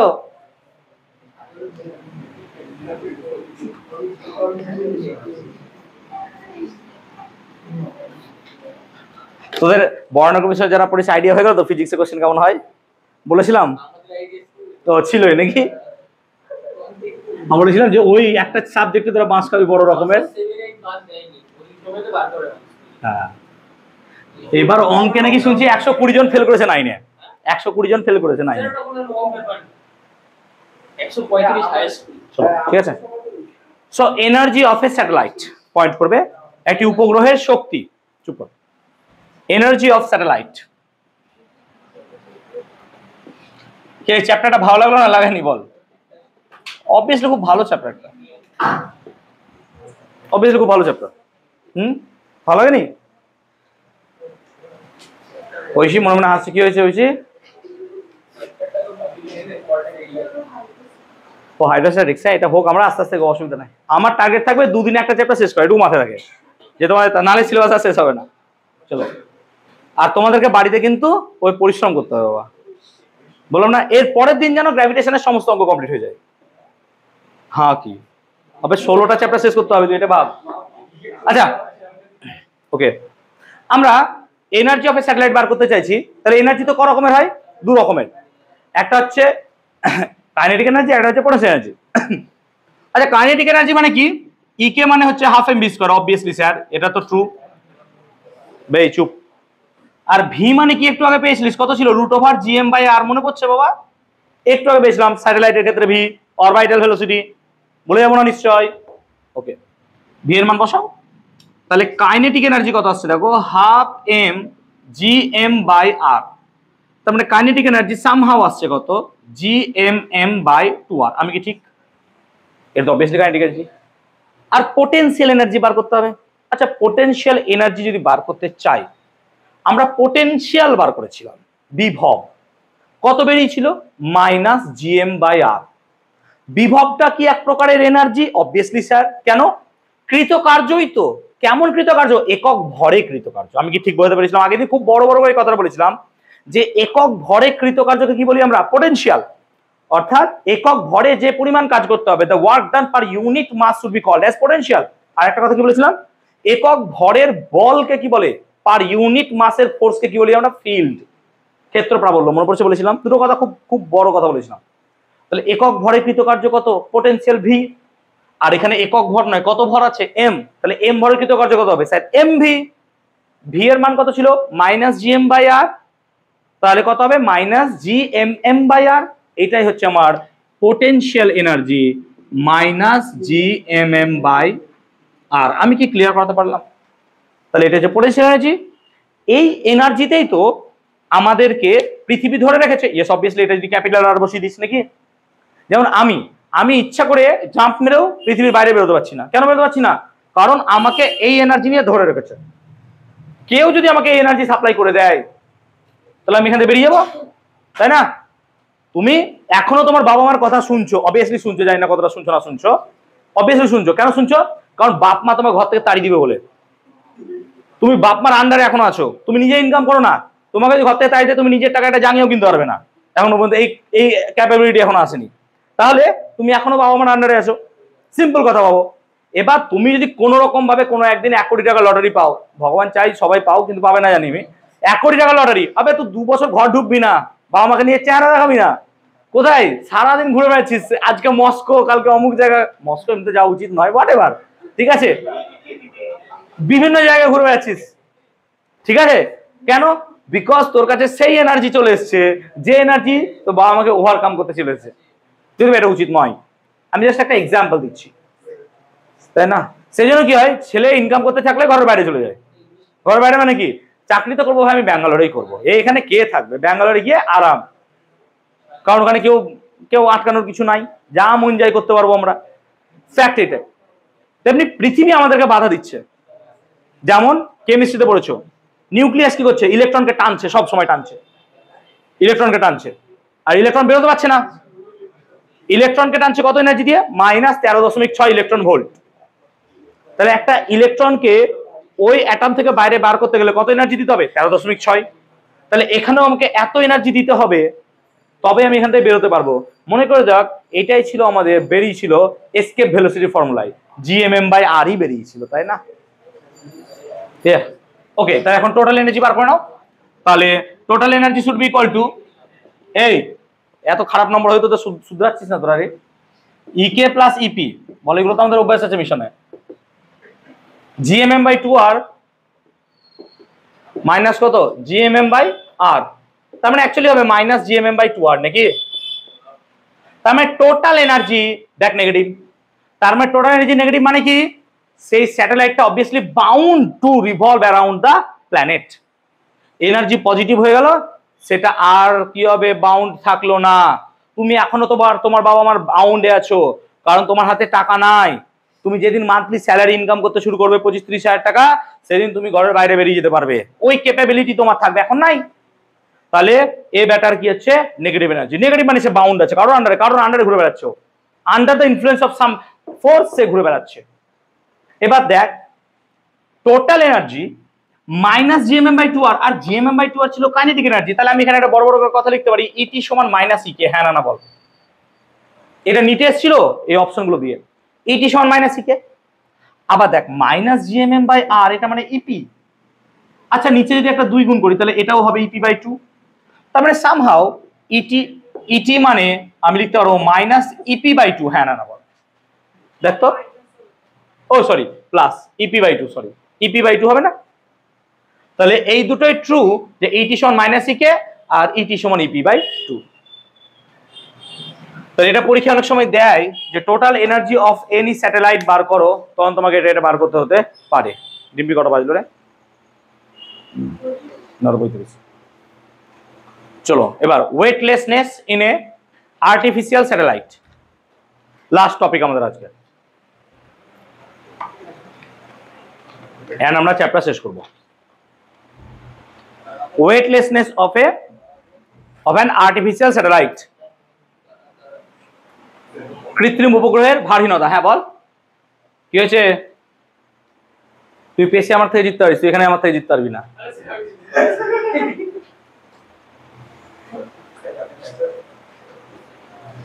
ওকে, আমরা যখন রকেটে করে কোনোদিন পাড়ি দেব, অবভিয়াসলি কেউ না কেউ দেবই, ঠিক আছে? রকেটে করে আমরা পাড়ি দিই, ঠিক আছে? দেখ, ধর এটা একটা রকেট, সামহাউ জ্বালানি আছে নিচে, আর এখানে তুই দাঁড়িয়ে আছিস রকেটে, ঠিক আছে? এবার রকেটের এখানে তুই দাঁড়িয়ে আছিস, রকেট তোর চলছে এ অ্যাক্সেলারেশন নিয়ে আস্তে, আর তোর নিচে কাজ করছে কি ওজন mg, আর উপরের দিকে কি কাজ করে normal reaction. Obviously Newton law apply করলে n - mg should be equal to ma, n - mg should be equal to ma। তাহলে দেখ তুই ভালো দেখ, n - mg should be equal to ma। এবার a মানে রকেটকে তুমি কত ত্বরণ দিচ্ছ। কোন সময় রকেটকে 10 g দেওয়া হয়। আমি ধরে নিচ্ছি একটা রকেট তাকে 15 g দেওয়া হয়েছে, মানে তাকে উপরের দিকে 15 g ফোর্স দিয়ে বা অ্যাক্সেলারেশন দিয়ে পাঠানো হচ্ছে। যদি তাই হয় তাহলে একটা এক্সাম্পলে 9 - mg should be equal two 15 mg নাকি? তাহলে n সমান কত? 16 mg। তার মানে এ ব্যাটা 16 mg বল নিচে বুঝবে। তার মানে একটা রকেট 15 g ত্বরণ নিয়ে যে উপরে ওঠে, তাহলে সেই ব্যক্তি নিজের ওজন নিজেকে 16 গুণ ভারী মনে করবে। সেই জন্য অনেক সময় রকেট যখন উপরের দিকে ছুটে বা উপরে ওঠে তখন প্রচুর পরিমাণে থার্স্ট ক্রিয়েট হয়। সেই জন্য তখনও আমরা কি করি, বা তখনও আমরা ওই স্যুট পরে রকেটের মধ্যে বসে থাকি। সেই জন্য যে কোনো সায়েন্স ফিকশন মুভিতে দেখবি রকেটে যখন চাপে স্যাটেলাইটে, তখন দেখবি তারা স্যুট পরেই চাপে। এমন তো হতে পারে যে স্যুট না পরেও, কিন্তু দেখবি তারা ইন্টারন্যাশনাল স্পেস স্টেশনে গিয়ে তখন স্যুট ছাড়ে। কেন? এইটাকে অ্যাভয়েড করার জন্য। 16 mg, তোর আমার ওজন যদি 100 কেজি হয়, যদি বা 90 কেজি, আমি 100 ধরে নিচ্ছি, তার মানে আমাকে যদি রকেটে এখানে বসানো হতো, আমি নিজের ওজন 1600 কেজি ভাবতাম। 1600 কেজি মানে 1600 ইন্টু, মানে ভাবা যেতে পারে কত গুণ তাহলে ইজ আনইমাজিনেবল ফোর্স ক্রিয়েট হবে, ঠিক আছে? ওকে, এখন এইরকমই ধরো রকেটে করে আমি একটা কৃত্রিম উপগ্রহে চেপে গেলাম। ওকে, আমরা কৃত্রিম উপগ্রহে চাপলাম। এখন সেই কৃত্রিম উপগ্রহে গেলাম, গিয়ে দেখবে তোমরা ইউটিউবে তারা হাওয়ায় ভেসে বেড়াচ্ছে, জল খাচ্ছে, জল এখানে জমে যাচ্ছে, এমনি করে শুরু করে টেনে নিচ্ছে, তাই না? অনেক অনেক ভিডিওস আছে ইন্টারন্যাশনাল স্পেস স্টেশন বা একটা স্যাটেলাইটে, দেখবে টুথব্রাশ কেমন করে রেখেছে, এখানে টুথব্রাশ লাগিয়ে রেখে দিয়েছে, অন্যদিকে যাচ্ছে, ওখান থেকে নিয়ে আসছে, দেখতে ভালো লাগে যে হাওয়ায় ভেসে বেড়াচ্ছে। লজিক ছাড়ো, মানে লজিকে এসো, লজিক ছাড়া যাবে না। একটা স্যাটেলাইট এরকম ভাবো, এই একটা স্যাটেলাইট আছে, কোন একটা প্ল্যানেট এখানে আছে, প্ল্যানেটকে কেন্দ্র করে একটা ঘুরছে। এবার সেই স্যাটেলাইটের মধ্যে ধরো তুমি একজন দাঁড়িয়ে আছো, এবার তোমার মাস যদি m হয়, ভালো করে বোঝ কনসেপ্টটা, তাহলে তোমার একটা ওজন তো ভাই নিচে কাজ করবে অবভিয়াসলি। এবার এটা g হবে না, কেন g হবে না? আরে ভূপৃষ্ঠ থেকে তো অনেক উঁচুতে আছে, তাই আমি g ড্যাশ নেব। আর অবভিয়াসলি আমার একটা নর্মাল রিঅ্যাকশন n কাজ করবে অবভিয়াসলি, ঠিক? তার মানে এই দুটো তো ট্রু। আবার এই প্ল্যানেটটা ওকে একটা ফোর্স দিয়ে টানবে, সেই ফোর্সের মান কত? mv²/r। অভিকেন্দ্র বল অবভিয়াসলি হতে হবে। তার মানে আমি সামহাউ লিখতে পারবো mg dash minus n should be equal to কত? অবভিয়াসলি অভিকেন্দ্র বল তো হতেই হবে। এটা কার ক্ষেত্রে অ্যাপ্লিকেবল? ফর দা বডি, যে বডিটা ওখানে আছে। এবার এই বডির কথা ছেড়ে দাও, তুমি পুরো রকেটটাকে ভাবো, পুরো রকেটটার মাস যদি m হয়, তাহলে এখন নিচের দিকে রকেটের একটা ওজন কাজ করবে কত? mg ড্যাশ, হ্যাঁ না না বলো। আর রকেটটা হাওয়ায় ভাসছে, তাহলে তার এন থাকবে না। রকেটটা তো ভ্যাকুয়ামে ভাসছে, তাহলে যেহেতু সে ভাসছে নর্মাল রিয়াকশন রকেটের কত হবে? 0।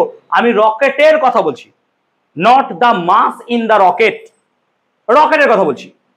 এন্ড এটা শুড বি ইকুয়াল টু কত হওয়া উচিত? তাহলে M V square by r, obviously সেটাই হতে হবে। তাহলে এখন যদি এম এম কাটো তাহলে G dash should be equal to কত? V square by R. G ড্যাশের মানটা এখানে যদি বসাও তাহলে M V square by R minus N should be equal to কত? M V square by R. এটা কেটে গেলে পরে এন এর মান কত আসছে? 0। মানে এই বডিটার এন 0। এন 0 মানে কি? বডিটার পা রকেটের মাটিতে টাচ করে নেই।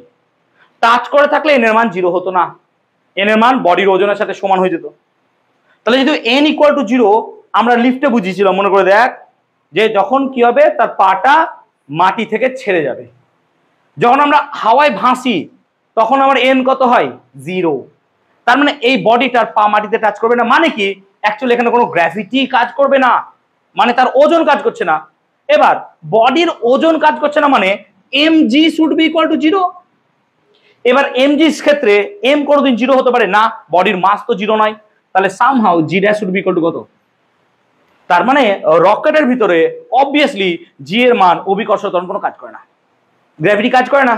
গ্র্যাভিটি কাজ করে না বলে ওই জায়গায় কি হয়, কোন একটা বডিকে রাখলে নিচে পড়বে না, ও বরং ভাসতে শুরু করবে। ও ভাসতে শুরু করবে কারণ জি ড্যাশ কত হয়ে যাচ্ছে? 0। দেখো এম 0 হচ্ছে না।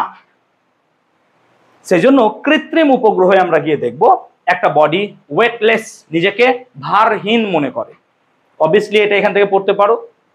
এটা ছাড়াও আমাদের higher order thinking skill HOTS হর্স বলে একটা চ্যাপ্টার পার্ট আছে, সেখান থেকেও পড়তে পারো। ঠিক আছে, চলো আমরা চ্যাপ্টার শেষ করলাম। কোনো জায়গায় ডাউট থাকলে আমাকে বলতে পারো।